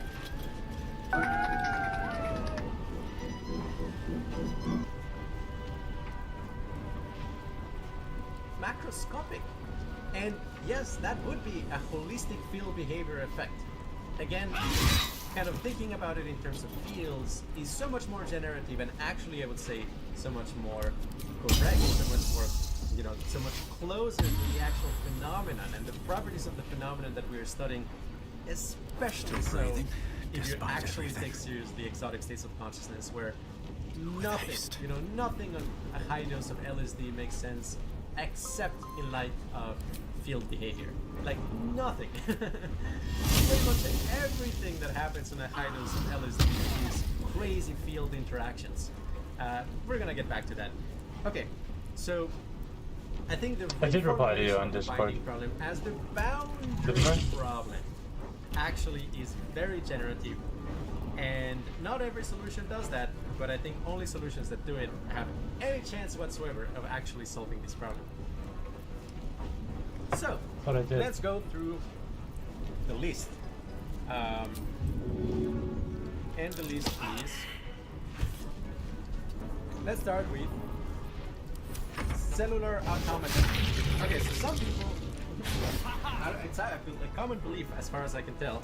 I remember in college somebody was saying, like, oh, don't you believe that a glider, like a glider is conscious? Like, you know, very minimally conscious. Yeah, but, okay, so what defines the boundary of a glider? So here's exactly the problem I was talking about, which is how do you bootstrap an observer? It's like, okay, us as a conscious entity that is looking at the cellular automata, we can say, oh yeah, you know, the glider kind of forms a natural functional unit, but the glider doesn't see itself. You know, to presume that a glider is conscious, you actually requires to postulate this very weird thing, which would be a kind of like extra-dimensional reality compiler, some kind of like God entity that is like looking at the cellular automata of reality and saying like, and you know, give it a soul or something like that. Because if you don't have that, you know, if you're actually just looking at what is truly going on in the cellular automata, there is no glider. There is just black and white squares flickering. That's all. You know, maybe if you consider the entire, you know, the entire grid, the entire lattice as, you know, a unified entity, like that could be unified. But otherwise, you're gonna be stuck with, you know, having each cell being its own being at best. In which case, yeah, a glider is not like all of a sudden generating a new being. That's an illusion. It's an illusion because we have the capacity for parsing visual data and extracting things that are like more or less functionally unitary. And in that sense, yes, gliders are kind of a thing. They're a thingy. You know, they have some thinginess to them. But no, for sure they are not natural units in any form whatsoever. It's illusory. Okay. Maybe to be a little bit dramatic. We can cross off cellular automata. Okay, I'm not trying to be offensive or trying to be mean, but cellular automatas, no, they're not a very plausible solution. Okay, now complexity. Yeah, I mean, some people seriously say, stronghold again, oh, it's just a matter of complexity. When you have enough complexity in a system, all of a sudden you have this kind of like unity. But complexity is ill-defined. In fact, there's like a gazillion different definitions for what complexity might be. And none of them gives you kind of these nice, none of them in a...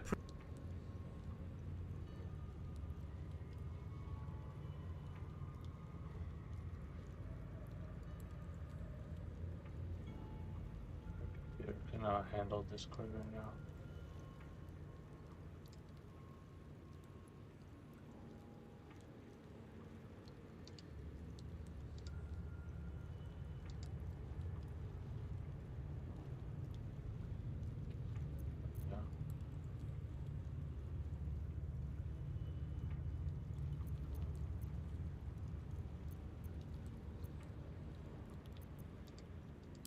I've seen them at work before.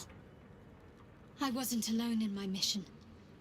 All those who were sent with me were slain by your people's blades. Oh. Hey, they must want that artifact back badly. if You they're wrote that. dispatching red dragons in pursuit of it. But we cannot afford to lose it. I wish I'd never been sent on this mission.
Yes. And she acts as Lady Shah's voice amongst mortals. All will be revealed in due time, I hope.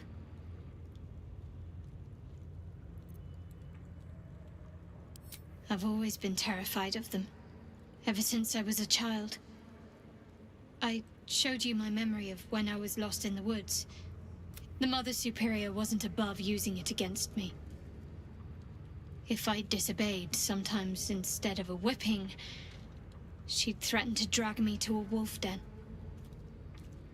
Why is it always the bad memories I can still recall? In any case, I'll be keen to avoid them. Thank you. I had a feeling you'd be understanding.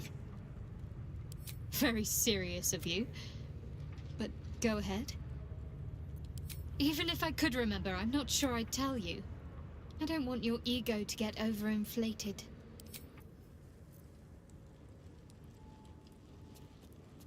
What's inside?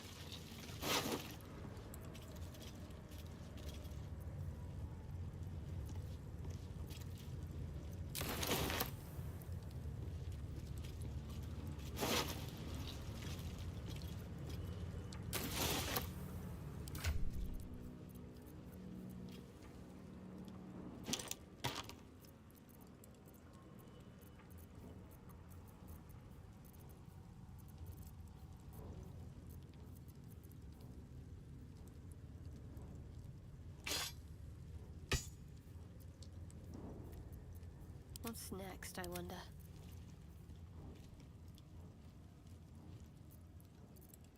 No time to dally.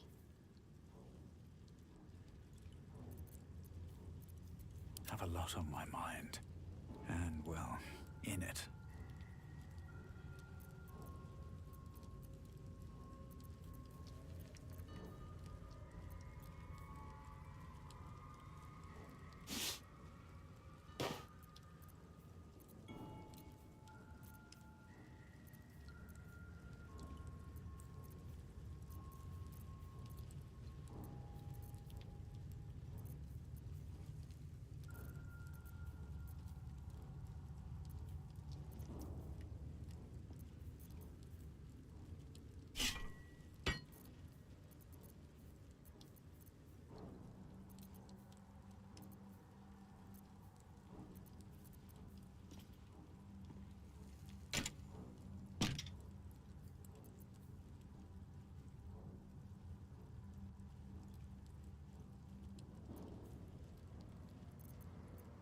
Blacketh's will be done.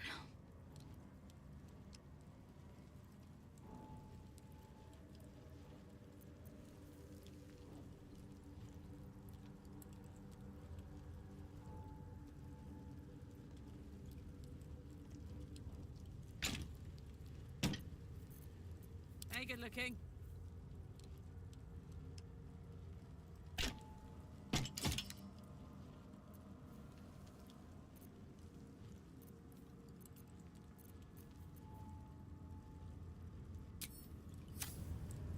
No one stopped me yet.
What am I to do? Action, not reaction. What a charmer. Indolence breeds madness. Looking ahead.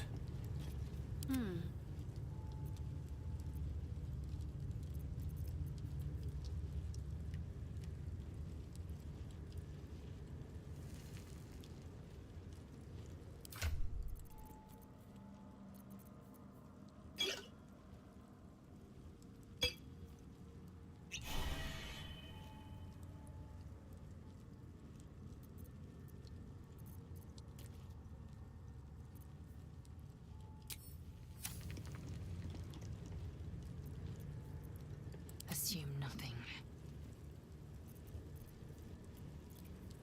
Come on, let's go.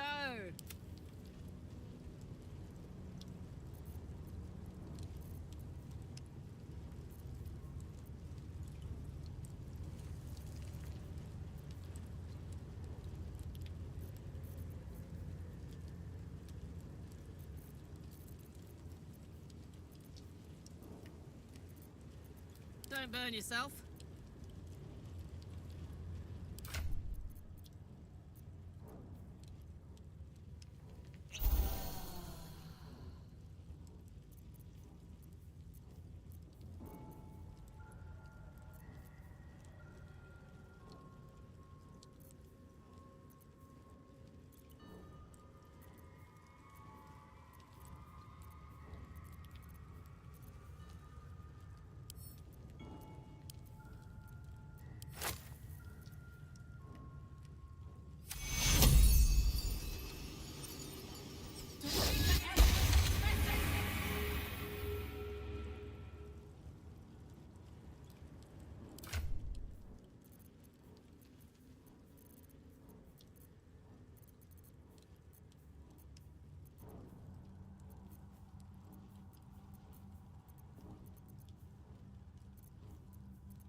Let's get going.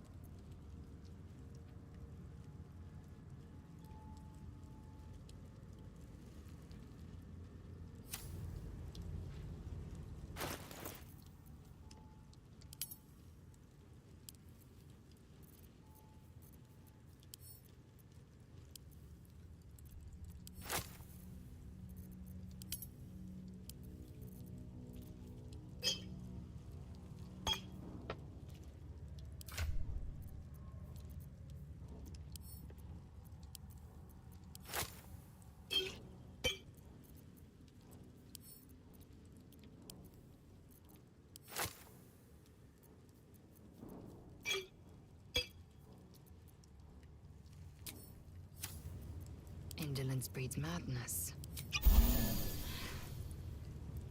Hey ho. There we go.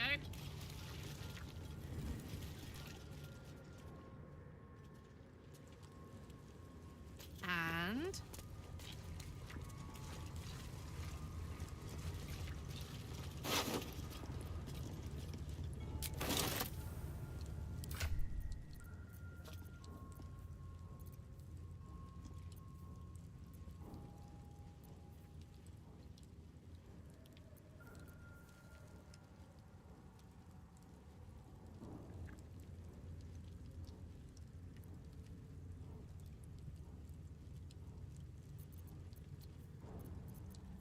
Assume nothing.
I'd love to, thanks.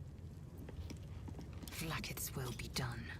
I wonder what the next move is. All's well that ends, well, not as bad as it could have.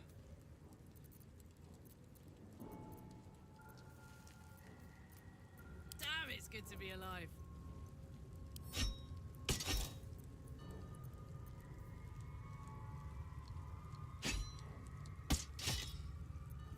Oh, I could go for a good meal.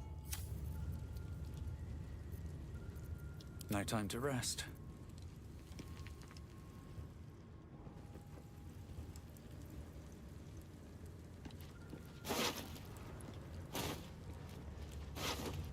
At the ready.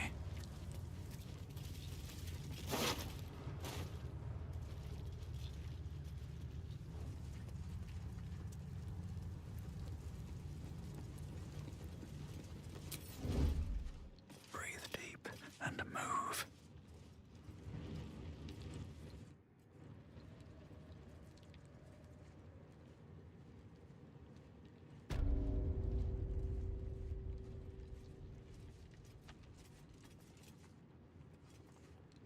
Anything of use?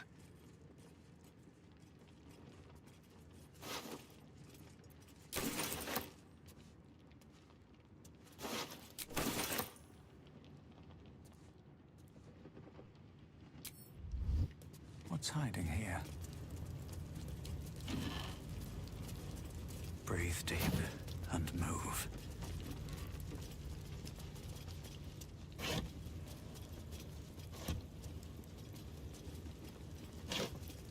was nothing.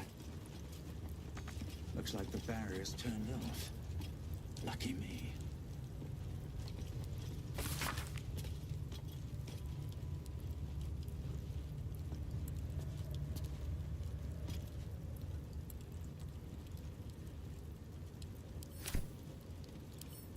Always room for more.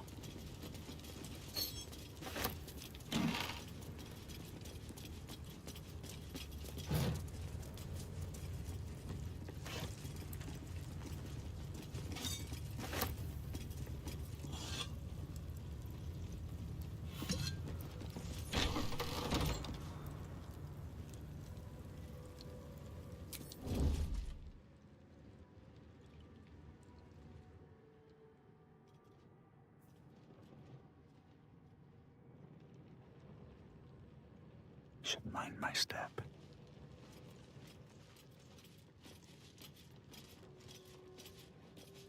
Don't mind if I do. Something good here, I hope.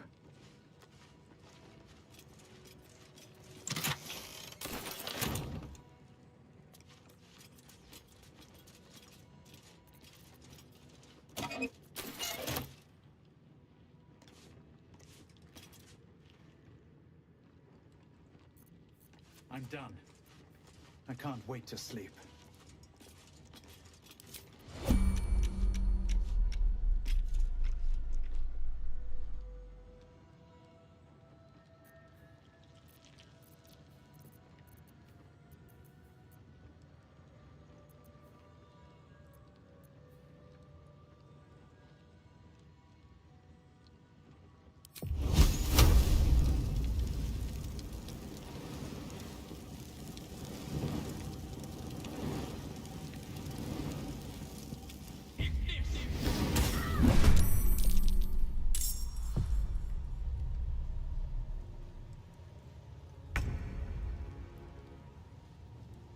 Have to keep going.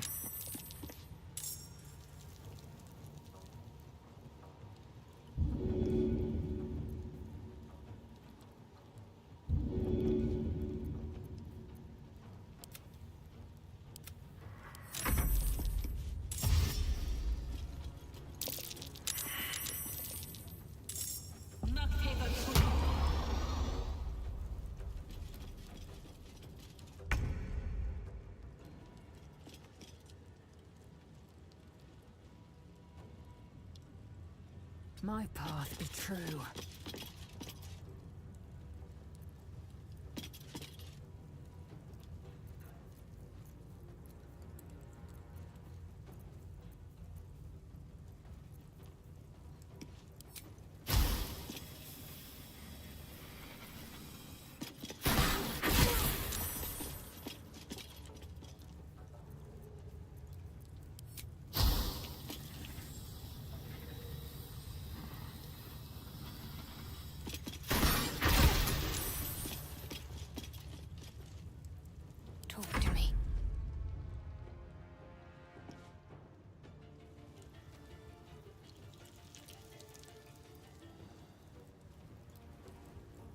Got to press on.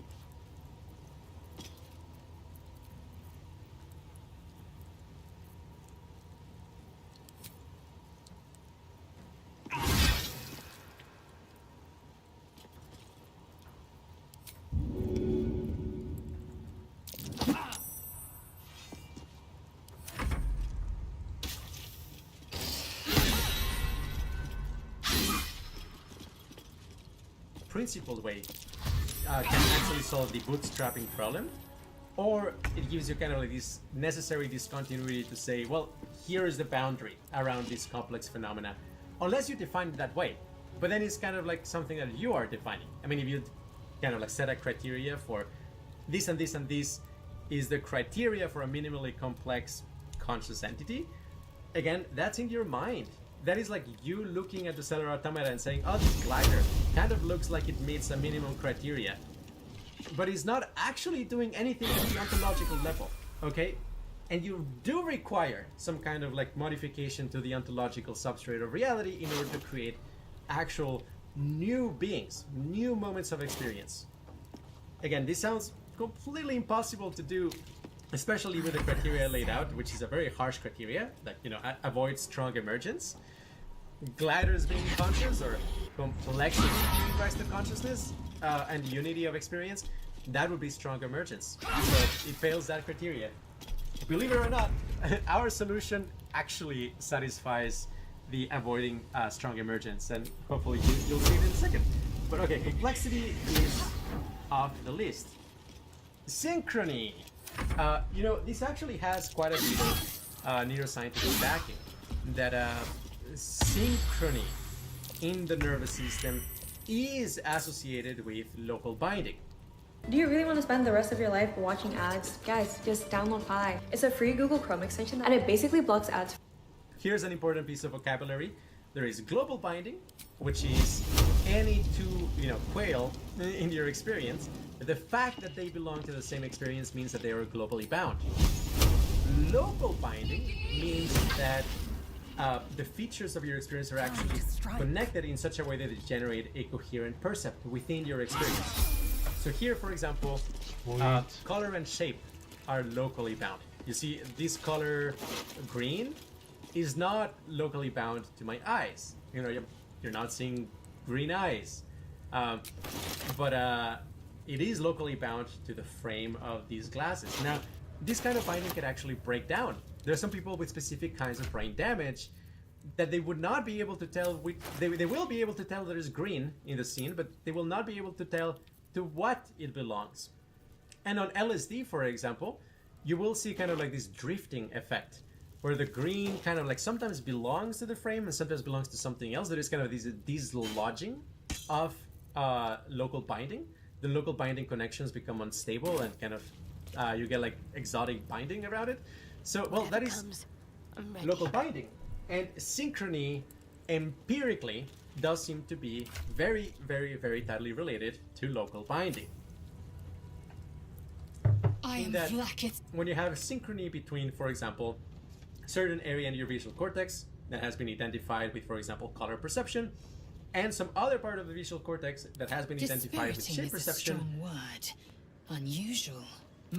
Kalir's clutch held 3 dozen eggs, more or less, though I've learned of creches that harbored 100.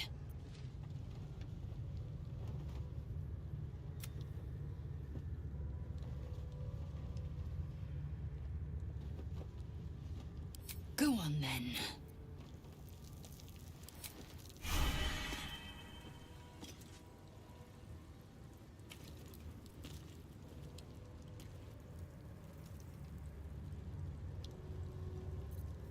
Still alive. So that's progress.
happened to my stream?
Level 6 Sorcerer, Draconic Fire, best spell to learn. Now that your Sorcerer, Future Monk, is level 6, you gain a new spell to learn, an extra level 3 spell slot, total 3, 1 extra sorcery point, total 6. Since you're building toward a monk multiclass, we should pick a spell that enhances mobility, survivability, or battlefield control. Best spell options for level 6. Now that you have 3 level 3 spell slots, you can consider another strong level 3 spell, or pick a useful lower level spell that complements your monk build. Spell? Why pick it? Counterspell. Shuts down enemy casters, one of the best reaction spells in the game. Gives unmatched battlefield mobility, perfect for a monk later. Fireball? Massive AoE damage, benefits from Draconic Fire subclass bonus. Non-concentration AC boost, great for a melee-oriented build. Absorb elements, reduces elemental damage and boosts your next attack. What's the best pick for your Sorc Monk hybrid? Since you already have haste, we want to make sure you stay flexible with your spell slots while preparing for melee combat later. Best defensive pick, boosts AC, no concentration needed, perfect for melee survival. Best control pick, prevents enemy casters from ruining your fights. Best mobility pick, fly, lets you reposition anywhere, future monk synergy. Best pure damage pick, fireball, still one of the best nukes in the game. Final recommendation, if you want to stay alive in melee later, take mirror image, AC boost, no concentration. If you want to shut down enemy mages, take counterspell, stops fireballs, hold person, etc. If you want to maximize your AoE damage, take Fireball, pairs with Draconic Fire subclass. If you want mobility and future monk synergy, take Fly. Since you already have haste, I'd recommend Mirror Image for survivability or Counterspell to prevent dangerous spells. Let me know what fits your style best.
best be on my way.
On my way.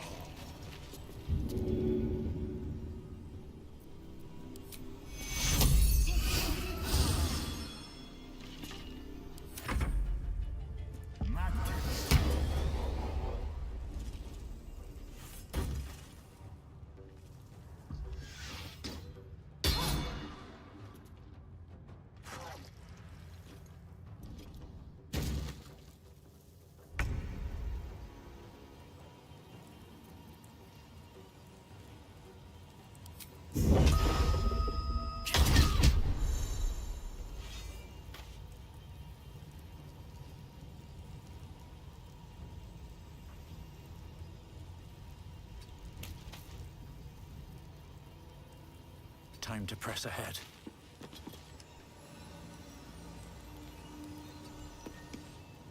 I smell blood.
When they are actually in synchrony, that usually will mean that they are locally binding those features.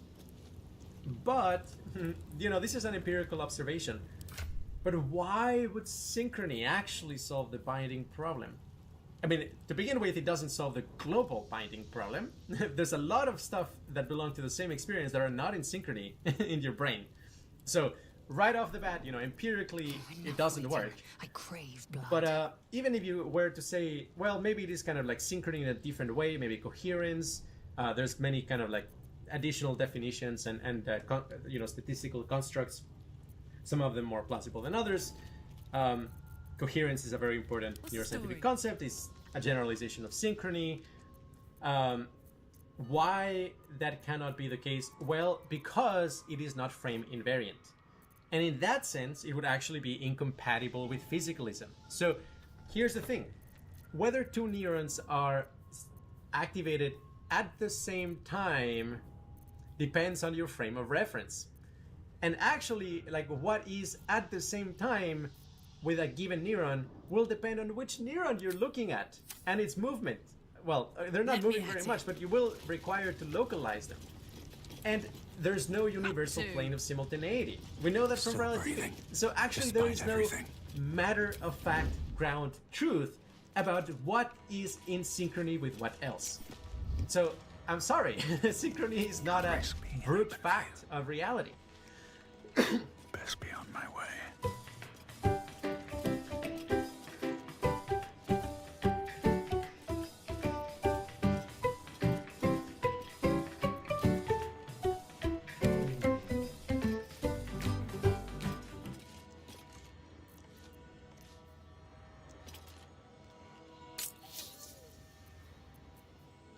Hello and welcome to the Degrees of Success podcast.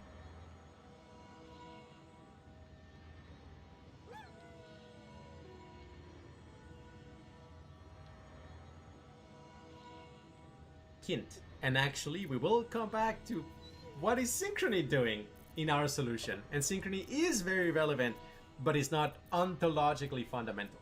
And yeah, in that sense, it's not a solution. I'm sorry. So synchrony gets removed from the list. Okay, integrated information.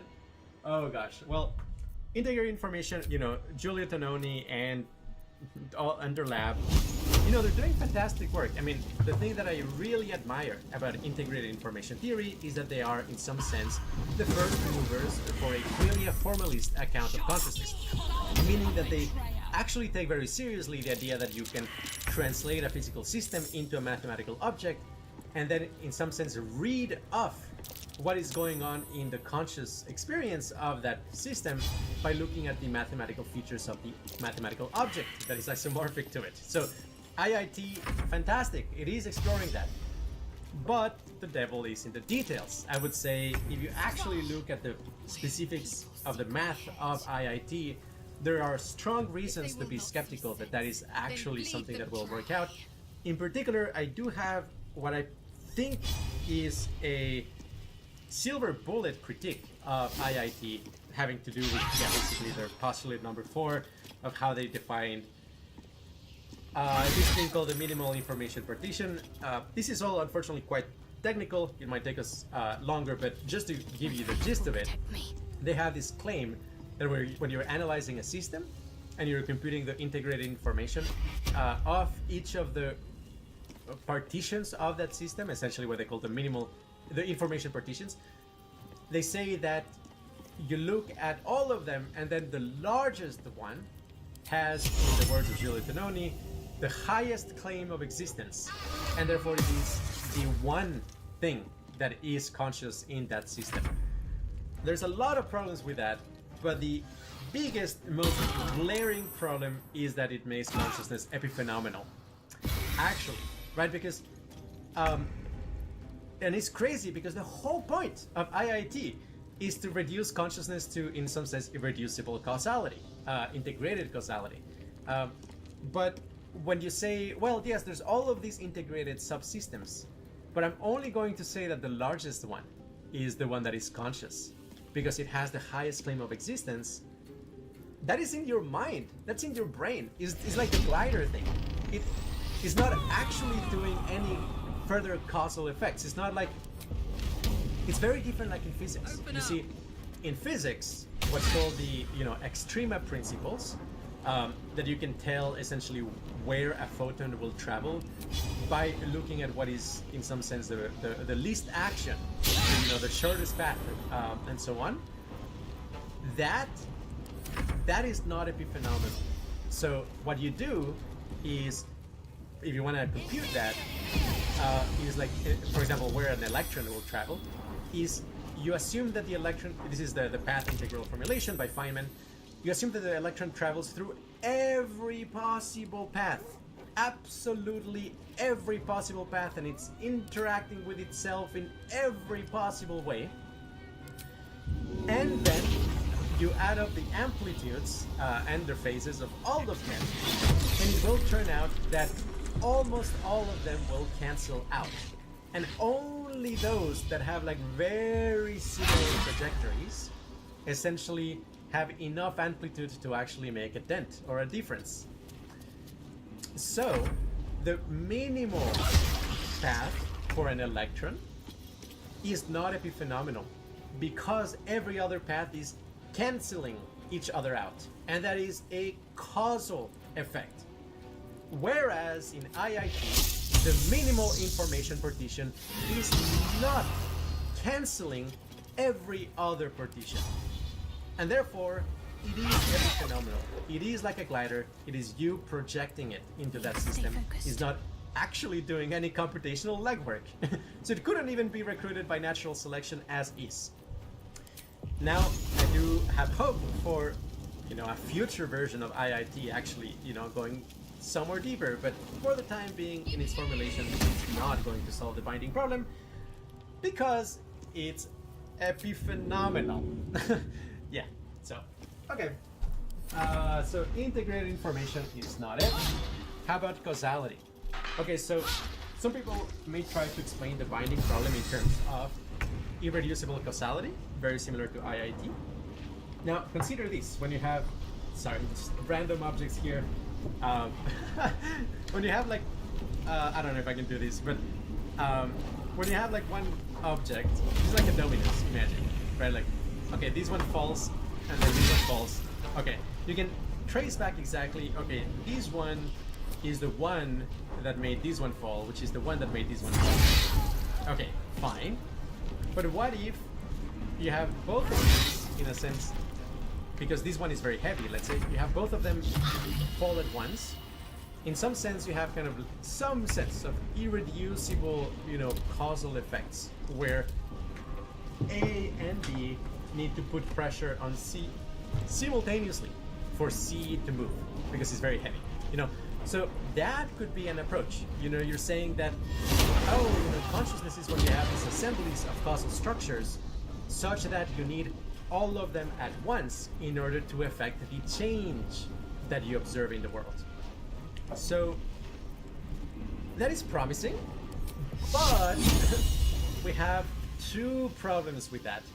A, again, lack of frame invariance. That exactly what caused what is something that when you're talking about integrated causality, you have the problem of simultaneity, and it's not clear that you will be able to say, A and B were actually simultaneously putting pressure on C for it to move. That might be possible to solve with some, some tricks, perhaps. But the deeper problem is that now you don't have a boundary in time. So maybe you're solving a bit of a kind of a boundary in space with integrated causality, but I don't think you can solve a boundary in time. How do you draw that boundary? A and B sure are affecting the change in C, but C moving is not a natural kind. There's no sharp discontinuity, actually, in physics when that is happening. And in that sense, it's not a true solution. Everything is causing everything else in the universe. You right now, you are the result of the entire backward light cone, all the way from the Big Bang, which involves a huge number of galaxies and black holes colliding and enormous processes. I mean, in some sense, you are deeply connected with that, but are you, irreducibly that entire light cone? No. You're a much, much, much smaller part of reality than that. Your consciousness doesn't have, in some sense, all of that information explicitly there. Maybe implicitly, but then, yeah, we get into some issues there. But yeah, anyway, causality has the problem that there are no boundaries in the time direction. So we can roll it out as well. How about spatial proximity? I mean, this is a very bad one, but like, I mean, that is a very, very important question. Like, why my left hemisphere and my right hemisphere are simultaneously contributing to one experience, but not my hemisphere and your hemisphere. Even if we're in the same room, why are they not simultaneously contributing to, let's say, the same visual field? And somebody might say, well, spatial proximity, you know, they're just closer. But, you know, you could do brain surgery and just, you know, squish your brain to mine without adding connections. And I don't think that would actually generate just one entity, you know? So I think like spatial proximity is totally a red herring. And yeah, I mean, credit where credit is due, a lot of functionalists actually deeply, deeply get this. I mean, people who believe that a Turing machine can be conscious rightfully, you know, understand that spatial distance is not, you know, unnecessary. You know, things can be very far apart and still contribute to the same experience. I do believe that. Breeds madness. Yeah, I mean, for sure. I know it looks crazy, but there is a system to it. My name's Justin, and I'm addicted to Post-it notes. It started how every... Very similar to that view is kind of like the number of connections, and IIT would say something like that. They're like, hey, the left and right hemisphere have a lot of connections, whereas my brain and your brain doesn't. But again, that is not a hard boundary, because even if we're just in the same room, we are still causally connected. Less so, but the difference between my experience and your experience actually seems to have a hard boundary. We are different experiences, and it's not a matter of degree. It's not like we are like kind of blended. We're strictly different experiences. So yeah, spatial proximity and kind of like a coefficient of, you know, causal interrelationship, they're not going to work as full solutions. Behavioral coherence is like another thing that people talk about, and I also think it doesn't work. That tends to conflate, essentially, it conflates behavioral or functional unity with ontological unity. So just because an organism is behaving as if there was a kind of like a unitary subject driving it, it doesn't mean that there is a unitary subject driving it. Why? Because it could be a lookup table. You know, in the worst case scenario, rather than a nervous system, you could actually have a lookup table. It could behave as if it was, you know, unified in a coherent way without actually being so. Not reaction. So yeah, behavioral coherence is not a solution to the binding problem in the least. The MAC principle, I mean, this is a very niche theory. It would be by Ken Moji, the Sony Qualia guy, which I really like, and I really love his book on Ikigai, and that he takes these ideas very seriously.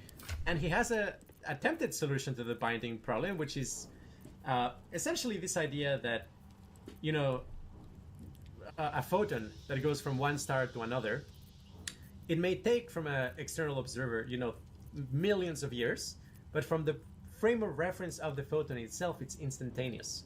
So in some sense, like binding across time can be done with things that travel at the speed of light.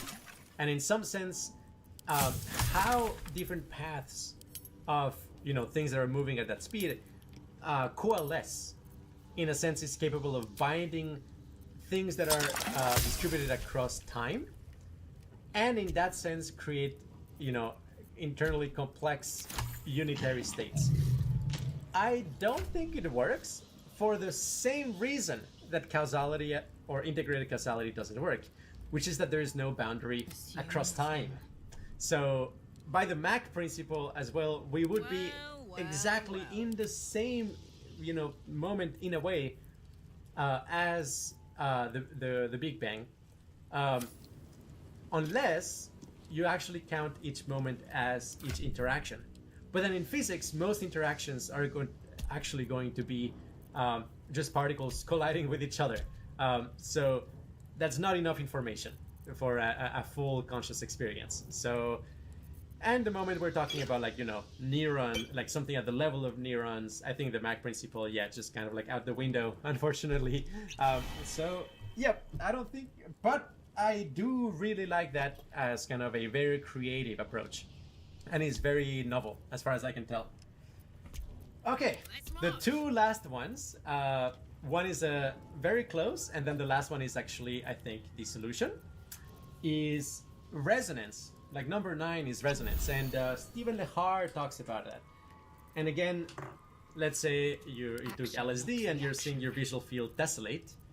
There is resonance between the various components of your visual field, and actually, I mean, something that we have pointed out at QRI, I don't believe others have, figured this out when it comes to explaining meditation effects, psychedelic effects, is that there is a kind of duality between temporal synchrony and spatial symmetry. That when you actually experience something symmetrical, perfectly symmetrical in your visual field, that entails that there is harmonic resonant waves that are actually synchronized. There was a moment there where I really thought I was going to pass out.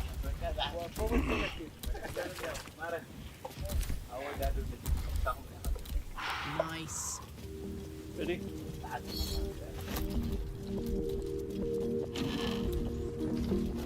Alright, I'd like to introduce you guys to... And so like temporal synchronization and spatial symmetry come together. So there is this, kind of like interesting revival of, hey, resonance and synchrony are very, very related as a possible solution to the binding problem. But what makes resonance especially tempting as a possible solution to the binding problem is that it gives you functional unity for free. So essentially, when you have a system where A is resonant with B, which is resonant with C, you will have some degree of functional transitivity, where the entire system will behave as a unit. And in fact, when you have two things that are in resonance across the dimensions of resonance, if you modify one, you will see that modification be reflected in the other. Not instantaneously, because nothing travels faster than the speed of light, and definitely not acoustic vibrations or mechanical vibrations of resonance. So forget it. This is not an instantaneous thing, but it can be fairly fast. It depends on the frequencies of oscillations. It's been a long day. But if the frequency of oscillation is really fast, it essentially, functionally, works as a glue. So things that are in a state of resonance are functionally glued together. It actually works as a force. It actually forces if it was kind of a rigid cube that was connecting these components.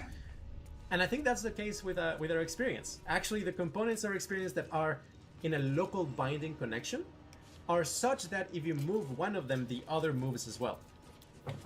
So again, when I move this object, I mean the fact that you're binding these colors to these particular shapes and to the overall construct of the Megaminx cube, or Rubik's cube, they're actually in a state of resonance with each other. I do believe that. I think you can confirm that in the lab in a number of ways. And that form of resonance is actually allowing you to very quickly, in a cross-model fashion, compute where the entirety of the object is located and what is the angle in which you're seeing it. So, yeah, resonance actually makes the job of perception a lot easier because the things that are meant to be connected with each other are properly connected. Again, on an altered state of consciousness that can break down. And you can have resonance between features of an experience that are not actually bound together in the world, or really like there's any sense to do it in your mind. So for example, you may experience kind of like resonance between my eyes and maybe an object behind. They may create like a asymmetrical or like a vortex type pattern. If you're on LSD watching this, that will behave as a unit and it will have kind of this glue property. But it's in a sense a maladaptive perception, because there's not actually anything in the physical world that is connecting them at that level, yeah, I mean, I think like resonance in, the field of awareness is very obviously there, especially once you dig into, psychophysics and visual illusions and what happens on meditation and psychedelics. Resonance is all over the place. It's very, very stunning that that's not like, currently that big of a component of modern neuroscience. So The problem, though, with resonance is that even though it kind of solves the binding problem, it's like, okay, how does these components of reality, how are they in some sense connected to each other? It doesn't solve the boundary problem. Why? Because just because two things are in a state of resonance doesn't draw a natural boundary around them. You know, you still need kind of this mythical compiler that looks at the system and says, oh yeah, this and this and this and this are in resonance, so therefore let's kind of consider a unit. But again, that would be kind of the glider operation. It's like something you're hallucinating, you're projecting into the world that is not necessarily there. So what is actually going on here? I think actually the same, like, as far as I know, this problem comes up with every theorist who proposes, for example, electromagnetic theories of consciousness, for example, the semi-field by McFadden, or Susan Pocket identifies consciousness with local field potentials. I think the case is really strong, that there is something really there. Just to give you the gist of it, it seems that there's a lot of unconscious processes in the brain. There's actually a lot of neural activity that doesn't generate conscious experiences, doesn't paint any qualia on your experience. And those that do seem to be precisely those that generate local field potentials. And as Stephen Lehar would say, you know, most neuron activity is kind of like sandblasting the fields of electromagnetism. Never a dull and moment. Actually, your experience is, you know, those local field potentials stitched together into this crazy, you know, pattern of competing clusters of coherence that are in a state of global resonance, or, you know, interconnected resonance. But local field potentials don't have an obvious boundary, or at least you need more than just say that, okay, local field potentials solve the binding problem. You have still the boundary problem. So how do we actually solve it? Here's the solution, guys. Here it is for all of you. So the solution is topological segmentation. So if you imagine that, yes, well, here is roughly the solution. So first of all, we started with a panpsychist account. Actually, you know, what exists is the fields of physics, and they are fields of qualia. Okay, if you're not on board with that, there's not much we can do. I can, you know, tell you, I've searched through all possible, you know, at least humanly conceivable theories of reality, and this is what seems to make the most sense and satisfy as many of the constraints that we have as possible. Start the new year with big savings. It's the perfect time to focus on your health, and we are making it easier and more delicious than ever. Get a buy one, get one. So, imagine the fields of physics are actually qualia, and they start out unified. So, in some sense, the entirety of the fields of physics are started out as a kind of natural unit, a super experience in a way. But not a mind. It's not an intelligent experience for the most part. That doesn't arise automatically. You actually need a very complex process of natural selection in order to select intelligent patterns that are good at information processing for survival and so on. But the entire field, here with an analogy to a balloon, is made of qualia. Let's say this yellow qualia, but maybe not. A topological segmentation is something that can arise naturally as a direct effect of the laws of physics without introducing new clauses. If you twist a balloon like this, yeah, at some point it collapses. It forms a pinch point that actually generates a global boundary. You see, and we can define a global boundary as being essentially that if you're in one point in one of these fields, for you to go to another point in the other field, you need to go through the pinch point. So, because of that necessity, that you have to go through the pinch point, that makes it a globe. I imagine it's lights out, Big K. And then it'll be just you. I'm sure you'd manage. But this all go...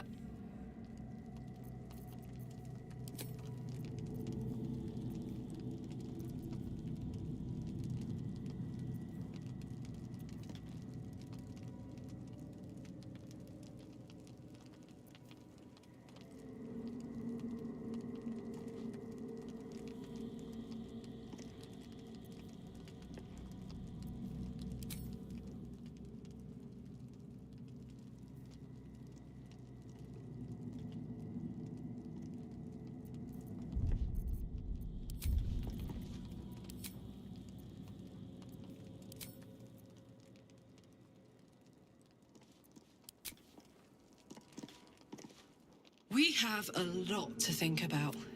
Let's do it far away from this. Go on. If you're happy, I'm happy. Are you happy? Couldn't have said it better myself.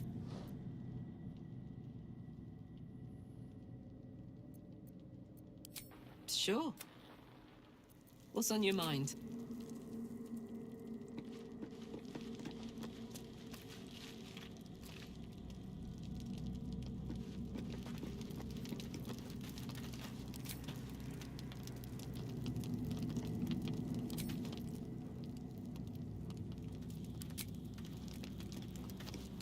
I can't believe I'm actually venturing into a Gith stronghold again, voluntarily. This had better pay off. I've seen they must want. I wish I'd never been sent on this mission.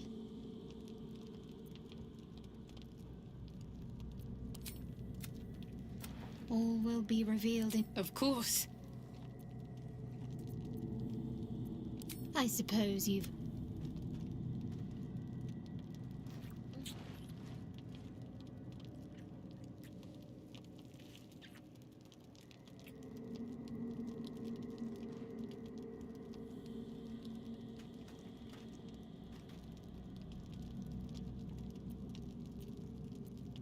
It's strange.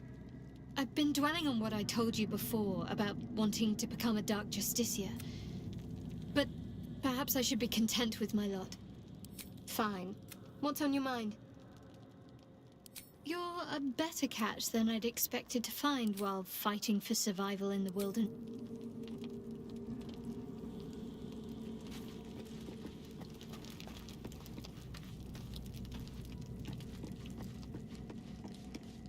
Yeah, honey?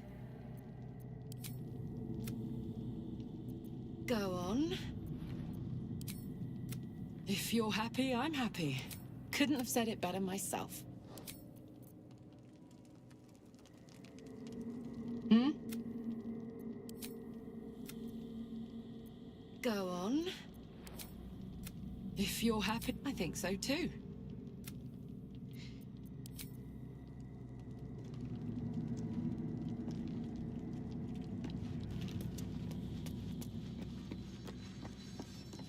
I am Vlakith's most... dispiriting. Kalir's clutch held 3 dozen eggs, more or less. Though I've learned of creches that harbored 100. Indeed. Perhaps you might... Our biology slates state that Githyanki came to lay eggs after we escaped to Lithidon Slip. It's an asexual process. A favorable change. Hideous to imagine a life where I couldn't partake in the pleasures of sex without the looming threat of bearing children.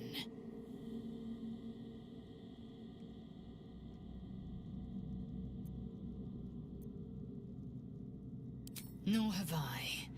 They come to the material plane just long enough to pass their eggs. They must have. It is a great honor to be chosen as Shukiani. One that I hope is never bestowed on me. Go on, then.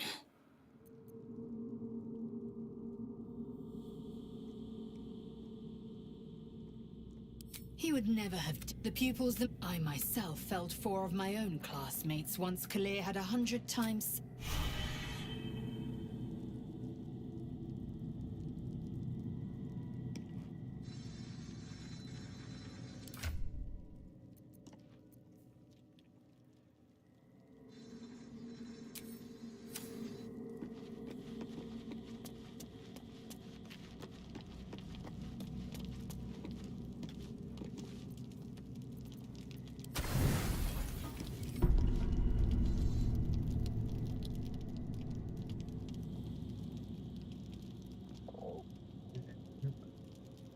The cub holds out his leg, revealing a ragged wound.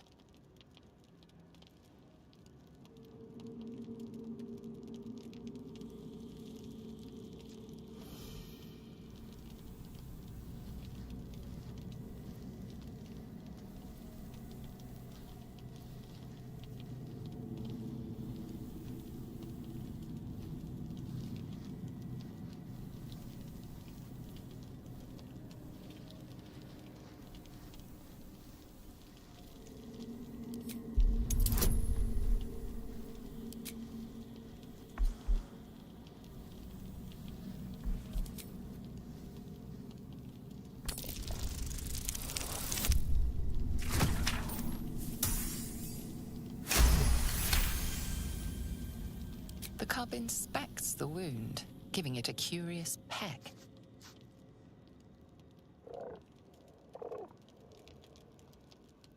The little beast's quite charming once you get accustomed to the smell of...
global boundary.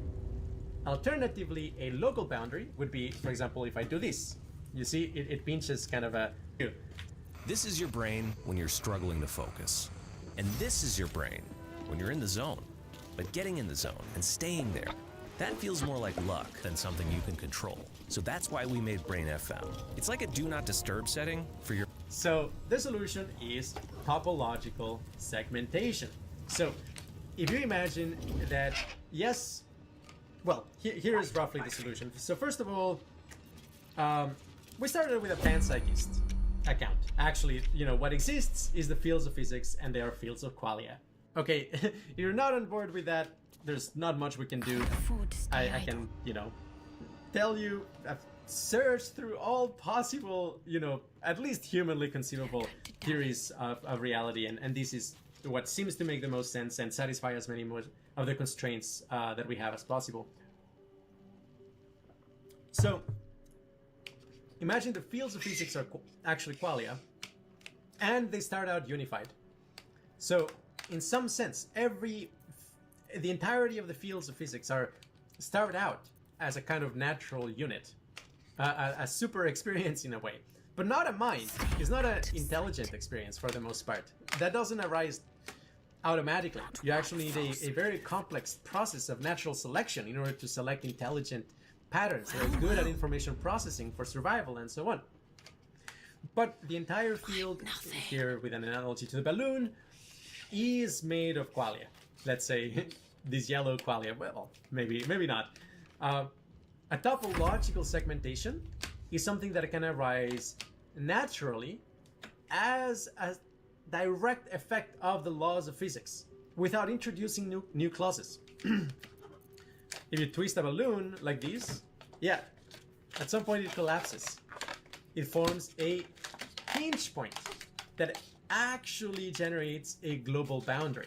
You see, and we can define a global boundary as being essentially that if you're in one point in one of these fields, for you to go to another point in the other field, you need to go through the pinch point.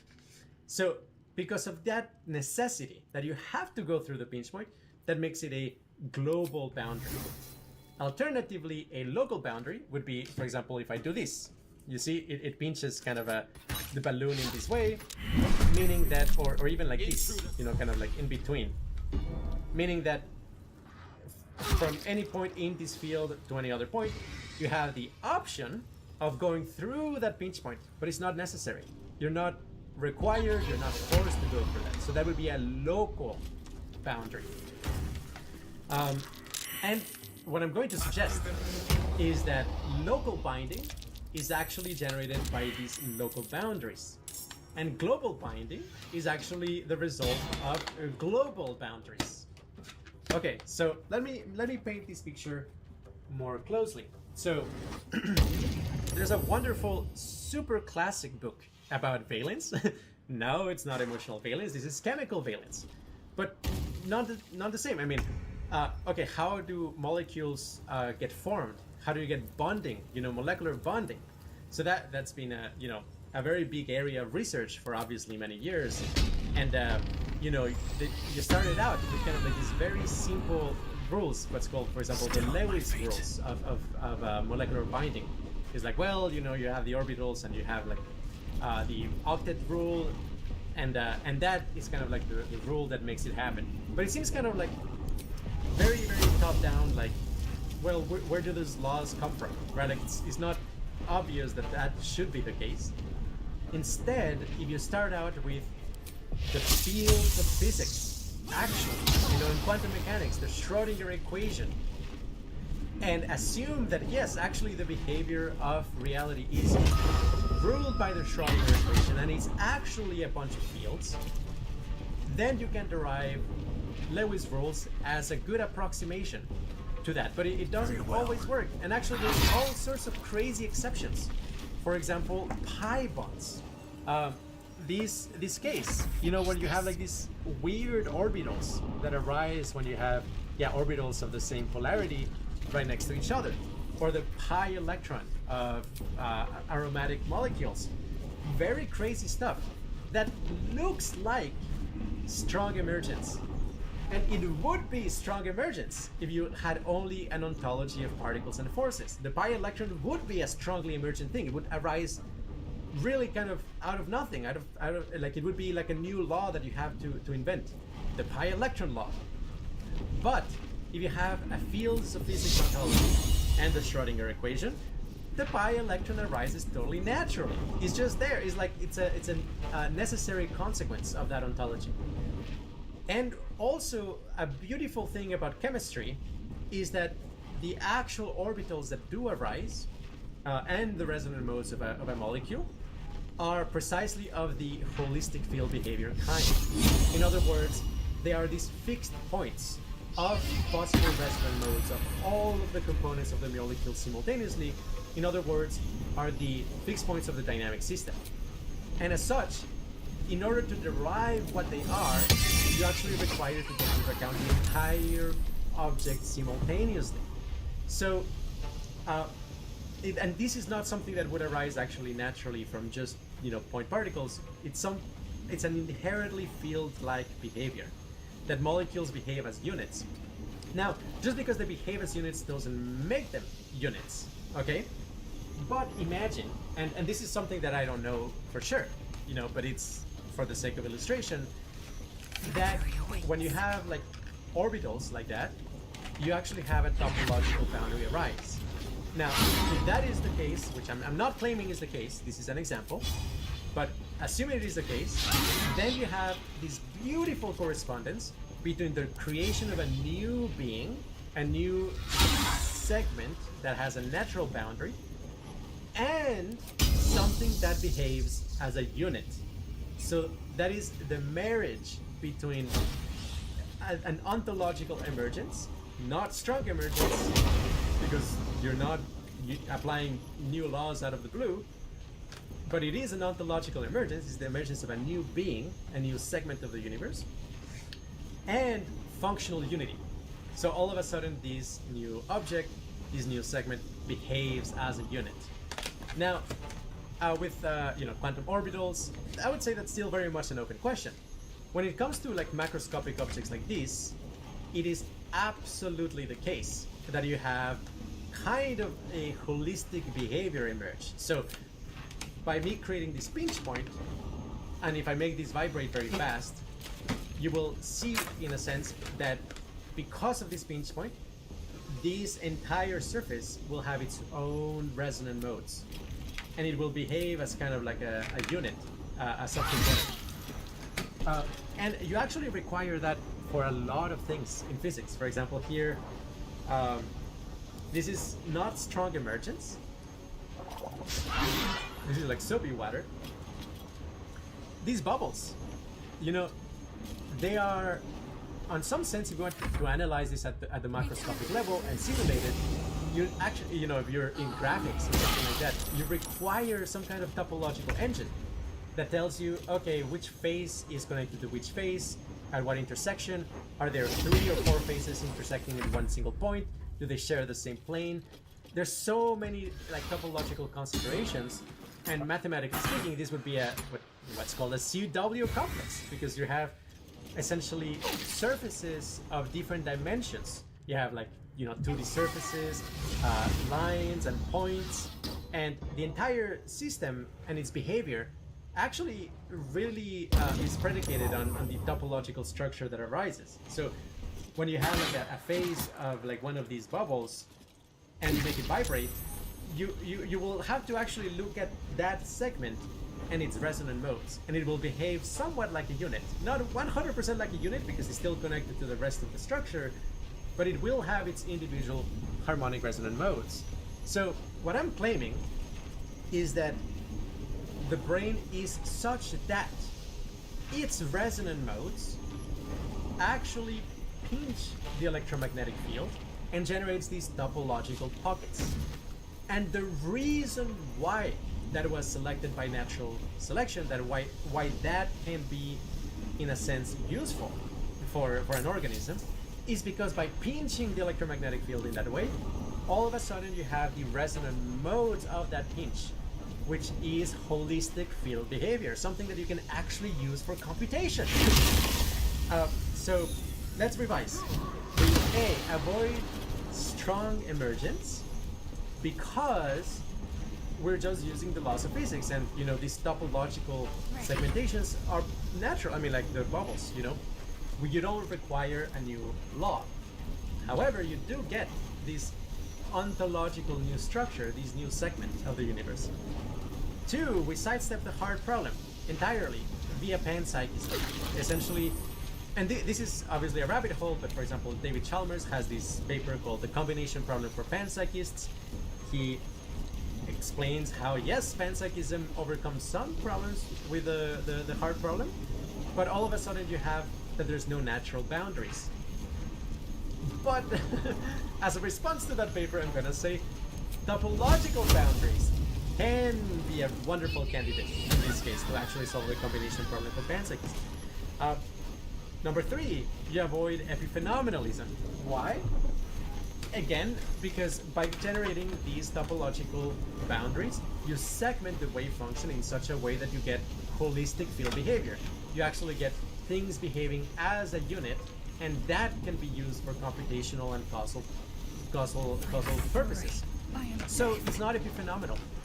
Your consciousness and the boundaries of your consciousness are actually relevant because they define what is going to have a harmonic resonant modes. So epiphenomenalism, we are sidestepping it, which is wonderful. And finally, compatible with physicalism. Now, I'm not going to say I have the equations that show that, you know, the connectome-specific harmonic waves of the brain actually generate topological pinches in the electromagnetic field. No, I don't have that yet, but I will tell you that topological structures in the electromagnetic field are routine. They are all over the place. Actually, you're not going to find them in physics textbooks described that way, but if you look up for cohomology of the electromagnetic field, you will see a vast vast literature specifically about that, which actually looks into, for example, things like Hub's bifurcation, where regions of the electromagnetic field generate pockets where the field lines get trapped. And because, you know, electromagnetic fields are entirely two-dimensional, these pockets are non-trivial. I mean, sometimes they're kind of these eddies, but they're not eddies in the standard sense, like, you know, eddies of water or something like that. They're topological eddies. And even an antenna wouldn't actually be able to propagate signals very far if it didn't do a topological twist that actually generates these topological eddies. So topological segmentation in the fields of physics are routine. They're all over the place. It's a sort of thing that, yeah, I mean, advanced physicists like have to take into account for modeling physical behavior. So, while I'm not saying that I have the equations, I am saying that so far the story is completely compatible with physicalism, and I think we just need to do the legwork, the mathematical legwork, to precisely identify what specific aspect of the cohomology of the electromagnetic field gets affected by neural activity. And with that, I mean, that's going to completely close the problem. Swift And as my we feet will can have carry actually me. the full solution. And I'm very excited. I think it's possible. I think it's 100% within reach, definitely within our lifetimes. Okay, so I think I'm just going to finish off with kind of like some interesting implications for these. So these may sound trivial, right? It's like, okay, what can you really do with local boundaries? And like, that's not an experience, a full experience. Well, I take very seriously that, you know, the holistic field behavior of our experience uses properties of the electromagnetic field in a sense for causal effects that manifest or project into qualia space. For example, when you feel very tense, I know this sounds maybe ridiculous to some people, but like, no, seriously, when you're in a state of like, you know, your kidney hurts or you have like back pain or something like that, people say like the field of their awareness feels like knotted or something like that. And that might be something like this. Like, you kind of like self-intersect a little bit, and this is tense. So if you were to analyze the, you know, differential geometry properties of the fields, you would say, wow, This is X. actually around here in my back, or in the somatosensory part of my cortex that represents my back, you see a lot of divergence and curl, which are these differential geometry properties of the electromagnetic field, and they affect each other in a very, very non-trivial way. Again, so maybe this is kind of like back pain, you know, or like lots of peaches would be kind of like a different type of pain. Being completely relaxed for kind of like 5-MeO DMT is like you're getting rid of all of your internal boundaries, and you have this smooth, very smooth field of awareness. But what else? Well, actually, the ways in which the field could self-intercept and generate these CW complexes is vast. I think there's a huge number of possibilities. So here's like the first kind of like non-trivial example. You get not yourself.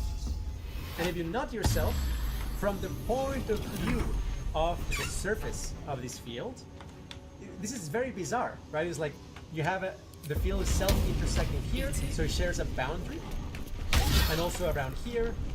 And if we were to unfold it, it would be this weird thing. It's not only that you get kind of like this paint, it's actually kind of like a wormhole. And that's another of the crazy things. You see, I have kind of like a huge rant in here, but when people try to dispute the profundity of DMT experiences, they say something like, oh, that's just your overexcited visual cortex. We know all of that, you know, edge detectors and motion detectors and something like that. They're trivializing it, which is like, no, actually, what DMT does is it generates a gazillion number of local binding connections, and local binding connections across your experiential field, which is actually much more like this. You're knotting, you're creating these knots in your experiential field that are like wormholes. When you have local binding connections between components of your experience, it's kind of like there's wormholes between them. Essentially, the attention field lines teleport from one place to the other.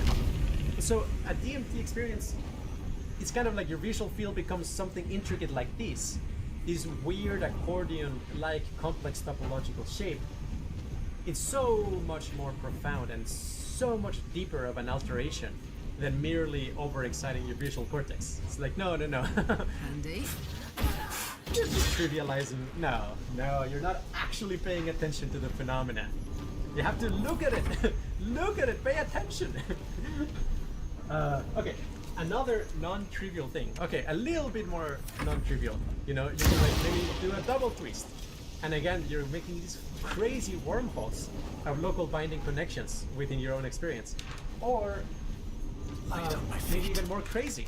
You have multiple topologically segmented out surfaces or, you know, complexes in your experience. What is this? This could be a dissociative identity. You know, you did an unfortunate twist somewhere that actually created two topological surfaces within your brain, and all of a sudden you're actually there's two subjects of experience in your brain, and maybe one of these inflates a lot and the other one deflates. So, you know, one personality is mostly active and the other one is mostly dormant, and they maybe kind of like flip-flop. But yeah, I mean, some of the craziest things that happen in brains is like multiple personalities, dissociative disorders, and it's very bizarre. But I think like topologically segmenting of the electromagnetic fields may actually show.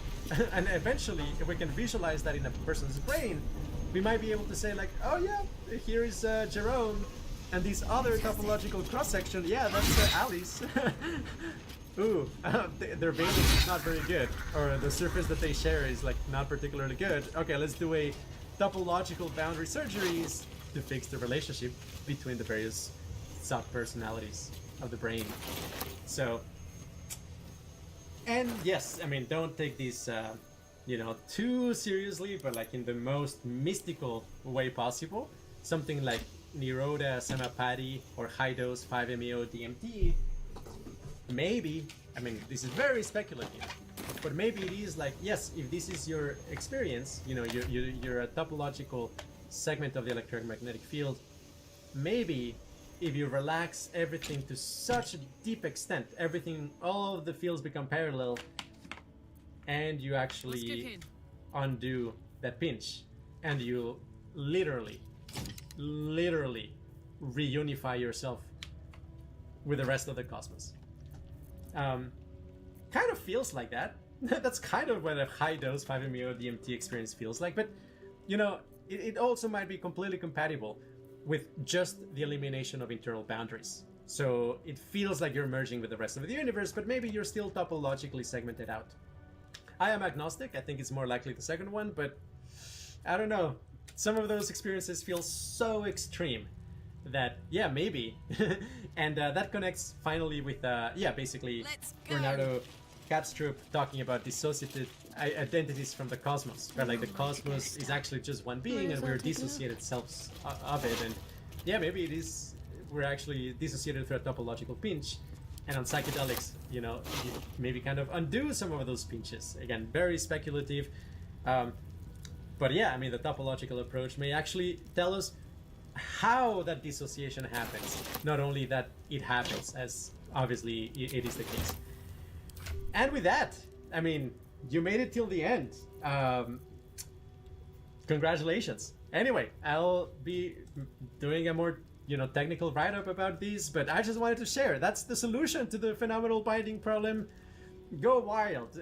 Hopefully this clarified something and you found it valuable. So, well, thank you so much. Infinite bliss, and have a wonderful, wonderful time wherever you may be. All right, take care.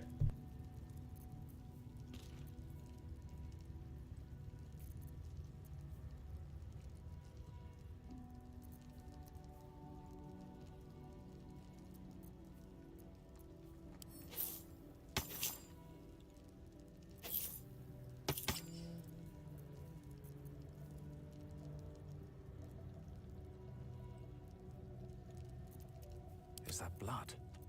No, never mind.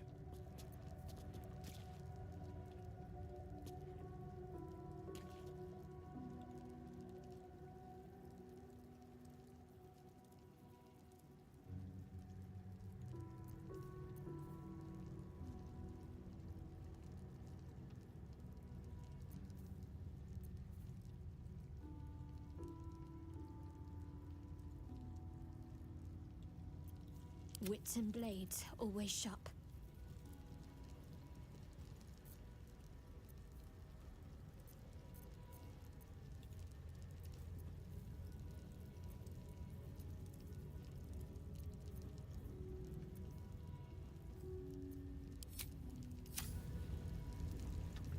This way.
Jimmy on the go.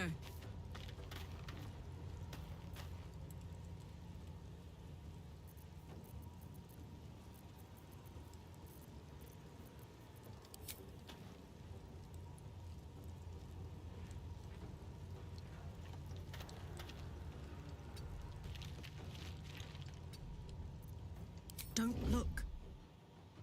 I will ascend. A hidden threat.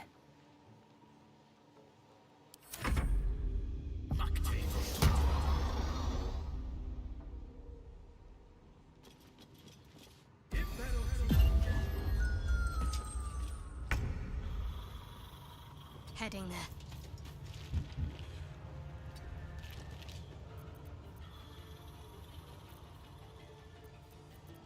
Need to keep out of sight.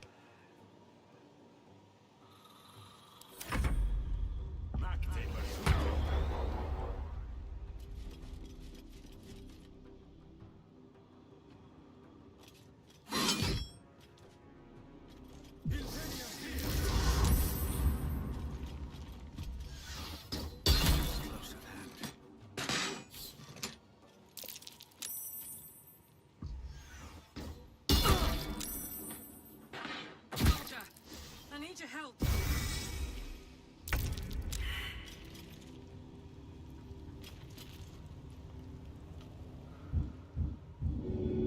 Allow me.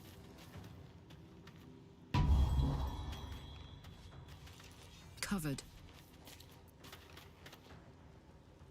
Time to strike.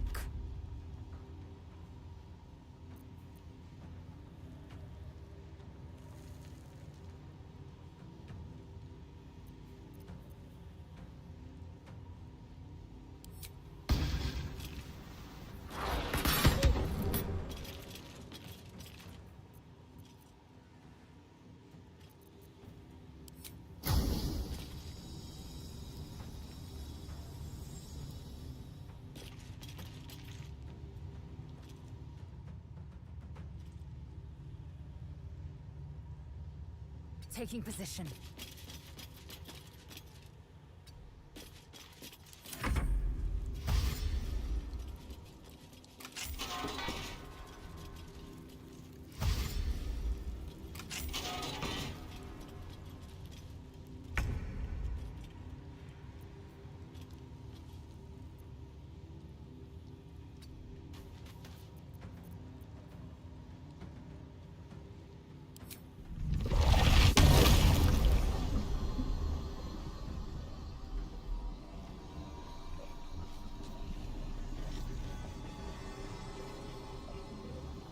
No hesitation.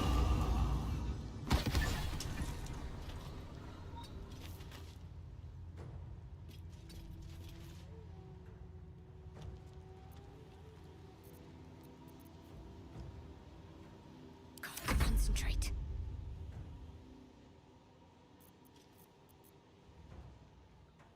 Got to press on.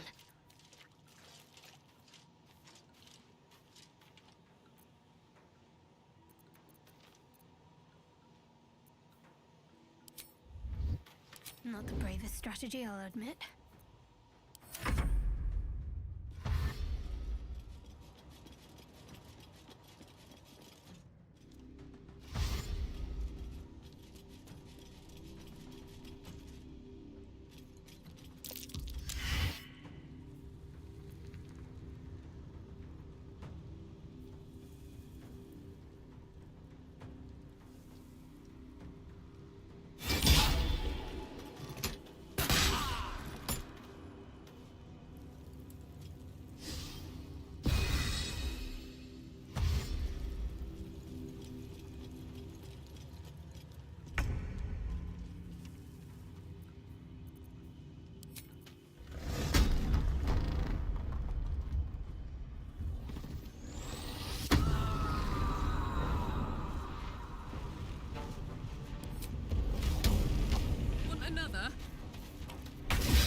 Onward.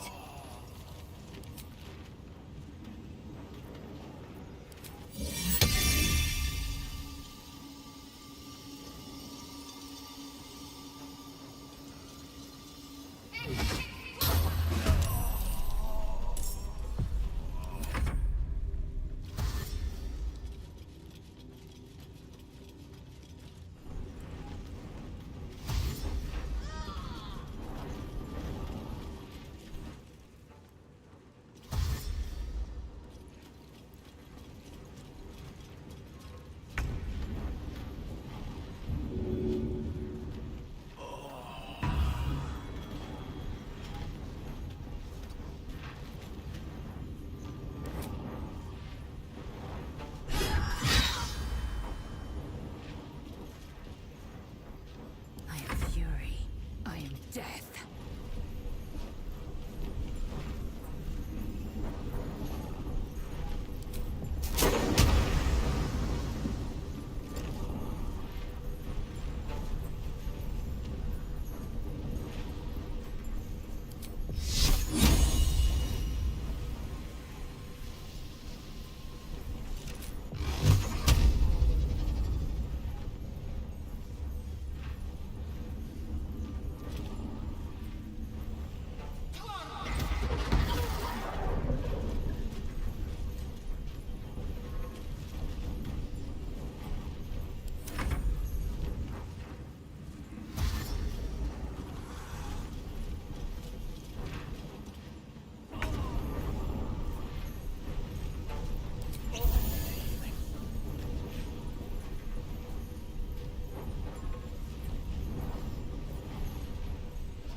What should I do?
Hello everybody! So today we're going to talk about digital sentience.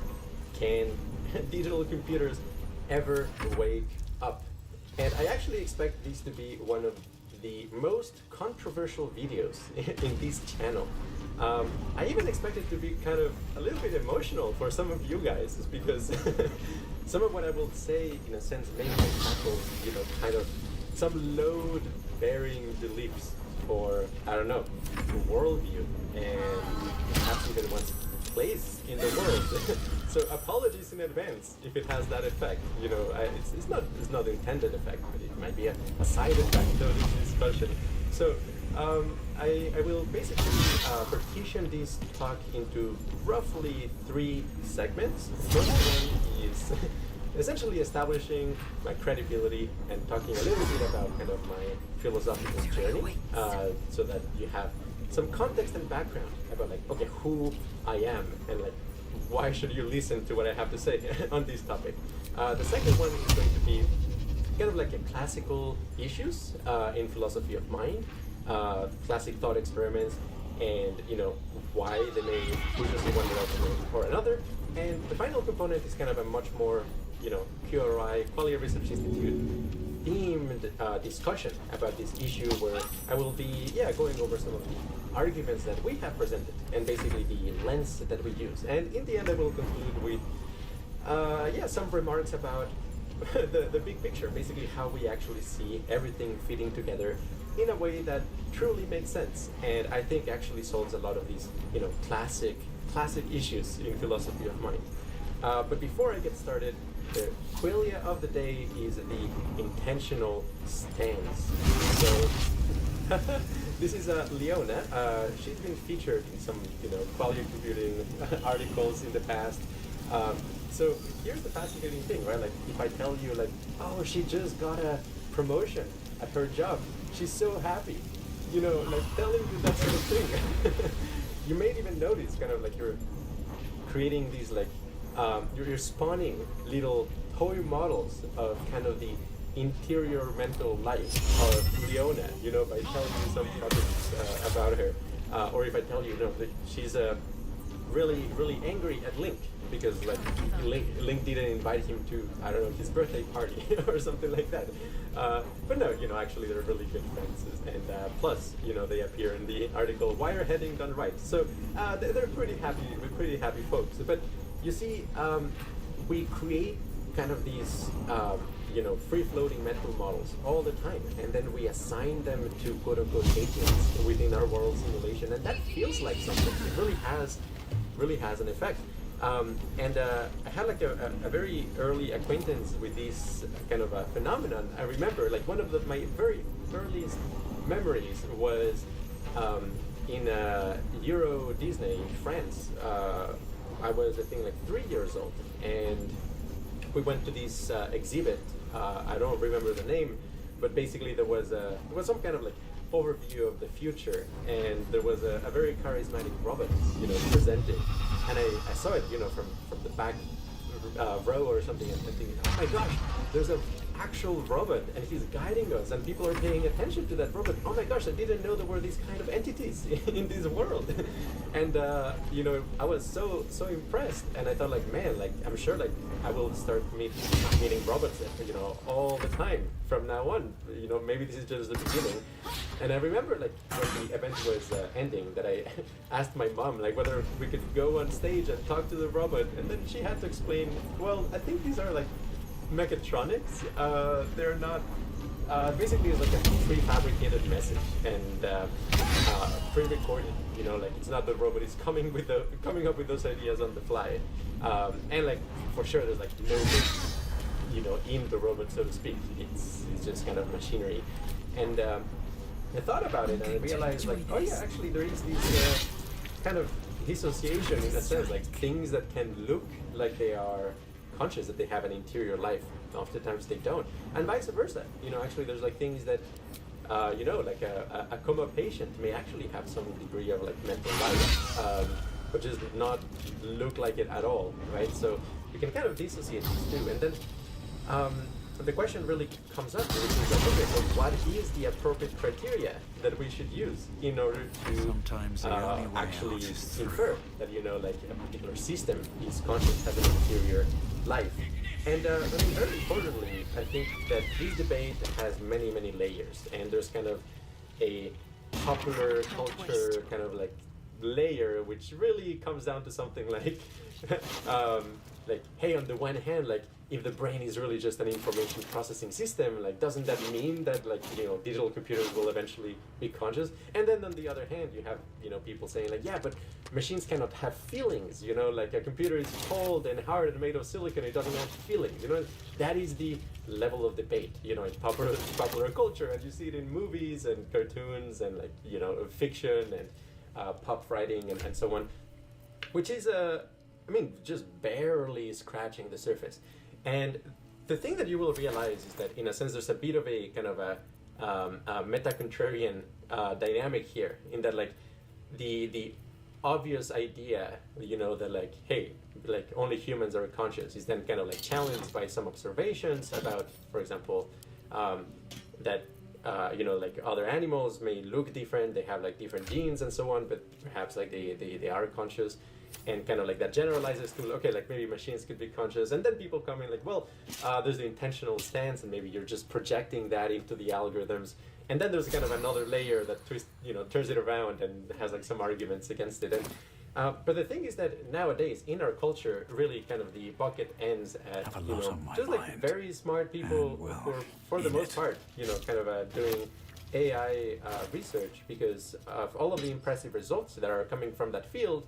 is basically what people pay attention to. And by and large, people in the field of AI, as well as like modern analytic philosophy, by and large, like the main views tend to be essentially like functionalism, computational theory of mind, and causal structural theories, which I'll get into in a second.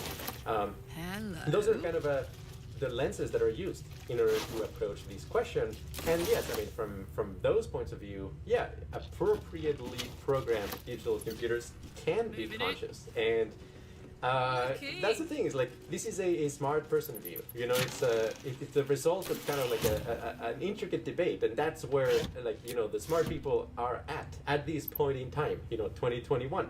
And definitely I want to respect and honor that, because it actually takes quite a bit of intellectual sophistication to get to the point where eventually things such as like multiple realizability are like intuitive notions you live by and you use to interpret the world, and all the power to them. That is like a sophisticated worldview. It's, as I said, it's a smart person view for sure, but it's wrong. It's just wrong. Okay, so let me now go on to establish my credibility. Okay, so here's the thing, right? Like, people who say digital computers will never be conscious do tend to, for the most part, be kind of empathizers as opposed to systematizers. And they will have arguments like computers cannot have feelings because, feelings are like warm and squishy, whereas, a computer is like hard, cold silicon, things like that. That is and 99.9% of the cases, when somebody says that they think digital computers cannot be conscious, that's the sort of thing that they bring up. So I understand the annoyance.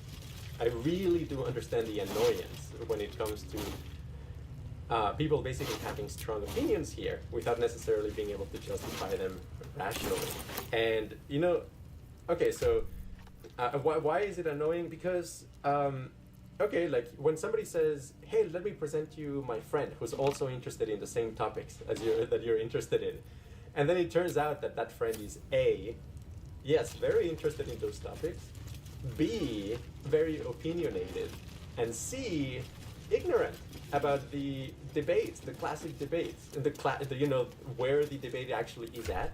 Interacting with people like that is actually very annoying, because they don't necessarily have a respect for the fine level of argumentation that underlies your current belief structure. And if you want to, in a sense, engage with somebody's deeply held beliefs, you kind of do require to go over why they believe it, in a sense, like go into the nitty-gritty and understand, like, okay, causally, what is influencing your model of the world such that this actually makes a lot of sense. And that's, something that I'll try to do today. I should add a caveat that, like, this is such a huge debate that it would actually take me something like 10 hours to really go very deep into all of these topics. So think of this video as like more of an overview. I will try to, say meaningful, novel, interesting things at the object level. But it's kind of an overview. If anybody's really interested in like any particular aspect of debate, please write a comment. I'm happy to compile those, and eventually I'll make a video response. Okay, so what kind of person I am? I would say that I'm both a systematizer and an empathizer. I really have like kind of a strong blend of the two. But because I actually grew in a family of empathizers. I mean, my core family, they're humanities. They're like mostly kind of like arts and humanities, like sociology, linguistics. I do have like scientists in my family, but they're like a little bit more. My grandfather was a scientist. I have cousins and uncles, but my immediate family is like much more like empathizers. And from an early age, like there was this interesting contrast that that like their consensus would be slightly different than how I would approach things, partly because I would bring like such a strong systematizing mindset to problems. So when I was like 6 years old, for example, like I had decided that I wanted to be a physicist, mathematician, and an inventor, and I was really, really curious about like big questions in philosophy and science. the cosmos and so on. Like, I was, a very nerdy kid in that sense. And I would even define myself as like hyper philosophical in the sense that I experienced like intense, you could say like pangs of like existential wonder and crisis, sort of like just like not knowing what the hell is going on with reality, and like experiencing it as a consistent and persistent problem that needs to be solved. So, in some sense, I may not actually be like, super genius or something like that, but I do stick to these problems day and night. I all the time I'm munching on these problems. And I do think like, basically the amount of hours that you put in on a particular question, especially difficult, questions like in philosophy, it really makes a difference. Are you like a 1,000 hourer or like a 10,000 hourer on, thinking about these problems? And I think it matters. But also just as a kind of like background, my style from an early age has been like, okay, take, axioms very, very seriously and see where they lead to. And even if they lead to strange places, bite the bullet, because if you agree with the axioms, you've got to agree with the conclusions. And I remember, for example, when I was 8 years old, I arrived all alone at the implication that determinism must be true, based on basically principles that, like the laws of physics are like, fully deterministic and I didn't know about quantum mechanics at the time, but like, just Newton's laws, basically they're like reversible and they're deterministic, and if they're deterministic locally, I arrived at the implication that it also must be the case globally. And, that from the moment there was any kind of information since the Big Bang, everything has been entailed by the laws of physics. And, it was very crazy because I remember thinking this through, just like logically and philosophically, and then trying to communicate that to other people, and they just didn't get it at all. Like, and it was like very strange. I'd imagine it would have been a pretty strange contrast. This 8-year-old trying to explain it to, the teacher in elementary school, or like, the friends of my parents, and then things like that. And like, I agree with the conclusions. And I remember, for example, when I was 8 years old, I arrived all alone at the implication that determinism must be true, based on basically principles that, like the laws of physics are like, fully deterministic and I didn't know about quantum mechanics at the time, but like, just Newton's laws, basically they're like reversible and they're deterministic, and if they're deterministic locally, I arrived at the implication that it also must be the case globally. And, that from the moment there was any kind of information since the Big Bang, everything has been entailed by the laws of physics. And, it was very crazy because I remember thinking this through, just like logically and philosophically, and then trying to communicate that to other people, and they just didn't get it at all. Like, and it was like very strange. I'd imagine it would have been a pretty strange contrast. This 8-year-old trying to explain it to, the teacher in elementary school, or like, the friends of my parents, and then things like that. And like, I don't think they understood the argument. I think they generally thought, psychoanalyzed me, right? Like they would think like, well, if this kid thinks that everything is determined, like maybe this kid is, depressed. Is this kid like maybe thinking that things are too routine, there's not enough novelty, like everything feels determined, whereas like, no. I was like seriously making a philosophical argument very much along the lines of like the arguments that previous philosophers did many years ago, like Laplace, I believe, actually presented a argument in favor of determinism that actually looked very much like it.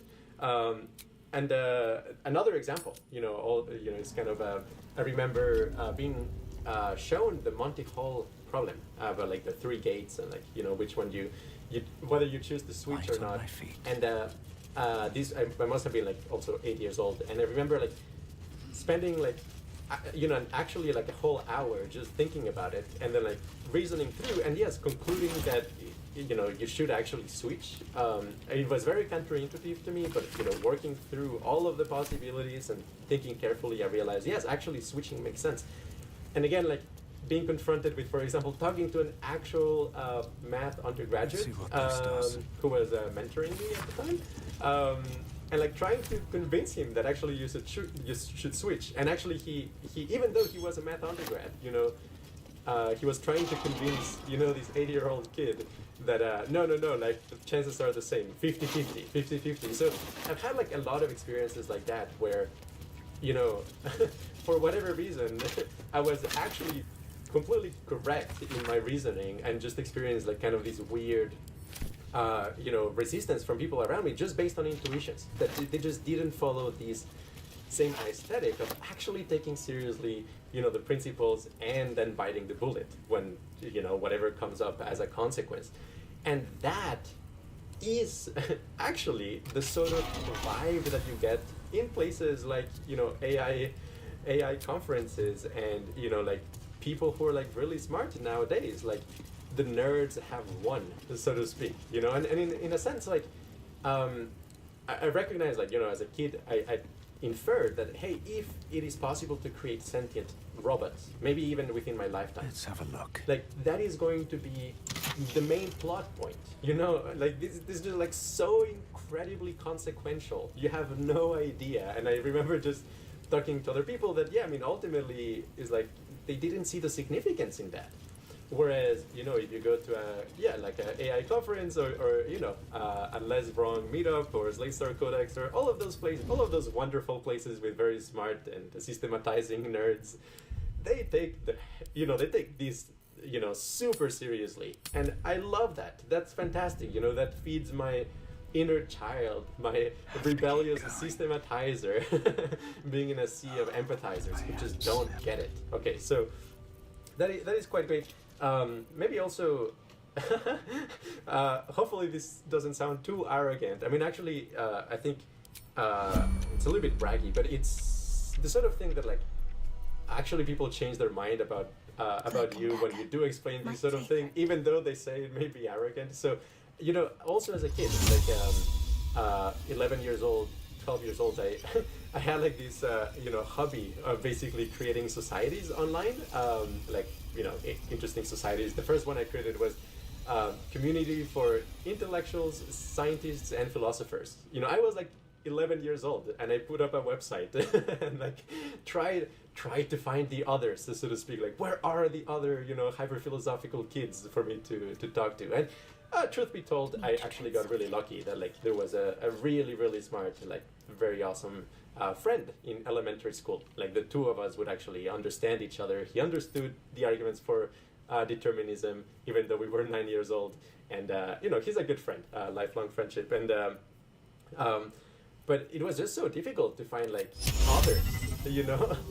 now I look back and, you know, like maybe my strategies weren't really great. And truth be told, like nowadays with QRI and even you guys who watch these videos, like it actually feels like it is finding the others, you know, the people who actually kind of live at this intersection of interests and, you know, combining kind of hyper systematizing thinking together with basically focusing on what matters, quote unquote, like identifying the truly morally significant aspects of reality and then focusing on those. And anyway, that's like very rare, and like I'm very happy I'm kind of finding the others. So welcome, welcome aboard. But yeah, I mean, it was an uphill battle, and like, you know, another strategy that I tried when I was maybe 14 years old is I literally founded a high IQ society. I created an IQ test. I learned about how to do the statistics of norming a test. And I was very, you know, it was my hobby. Like, my hobby was downloading high range with unlimited time IQ tests and just like spending a whole afternoon just like trying to figure that out, you know. And I remember I was like, I don't know, a teenager, and like getting into these high IQ societies obviously meant for adults, and, you know, like anyway, like if anybody's interested in these, like there is one really awesome IQ test that I actually endorse as like really cool, which is a Fori Tensum made by Andreas Morgensson or something like that, a Finnish guy who's interested in, you know, high range IQ tests. And that test is beautiful because there's no instructions. It actually feels like it is finding the others, you know, the people who actually kind of live at this intersection of interests and, you know, combining kind of hyper systematizing thinking together with yeah, basically focusing on what matters, quote unquote, like identifying the truly morally significant aspects of reality and then focusing on those. And anyway, that's like very rare, and like I'm very happy I'm kind of finding the others. So welcome, welcome aboard.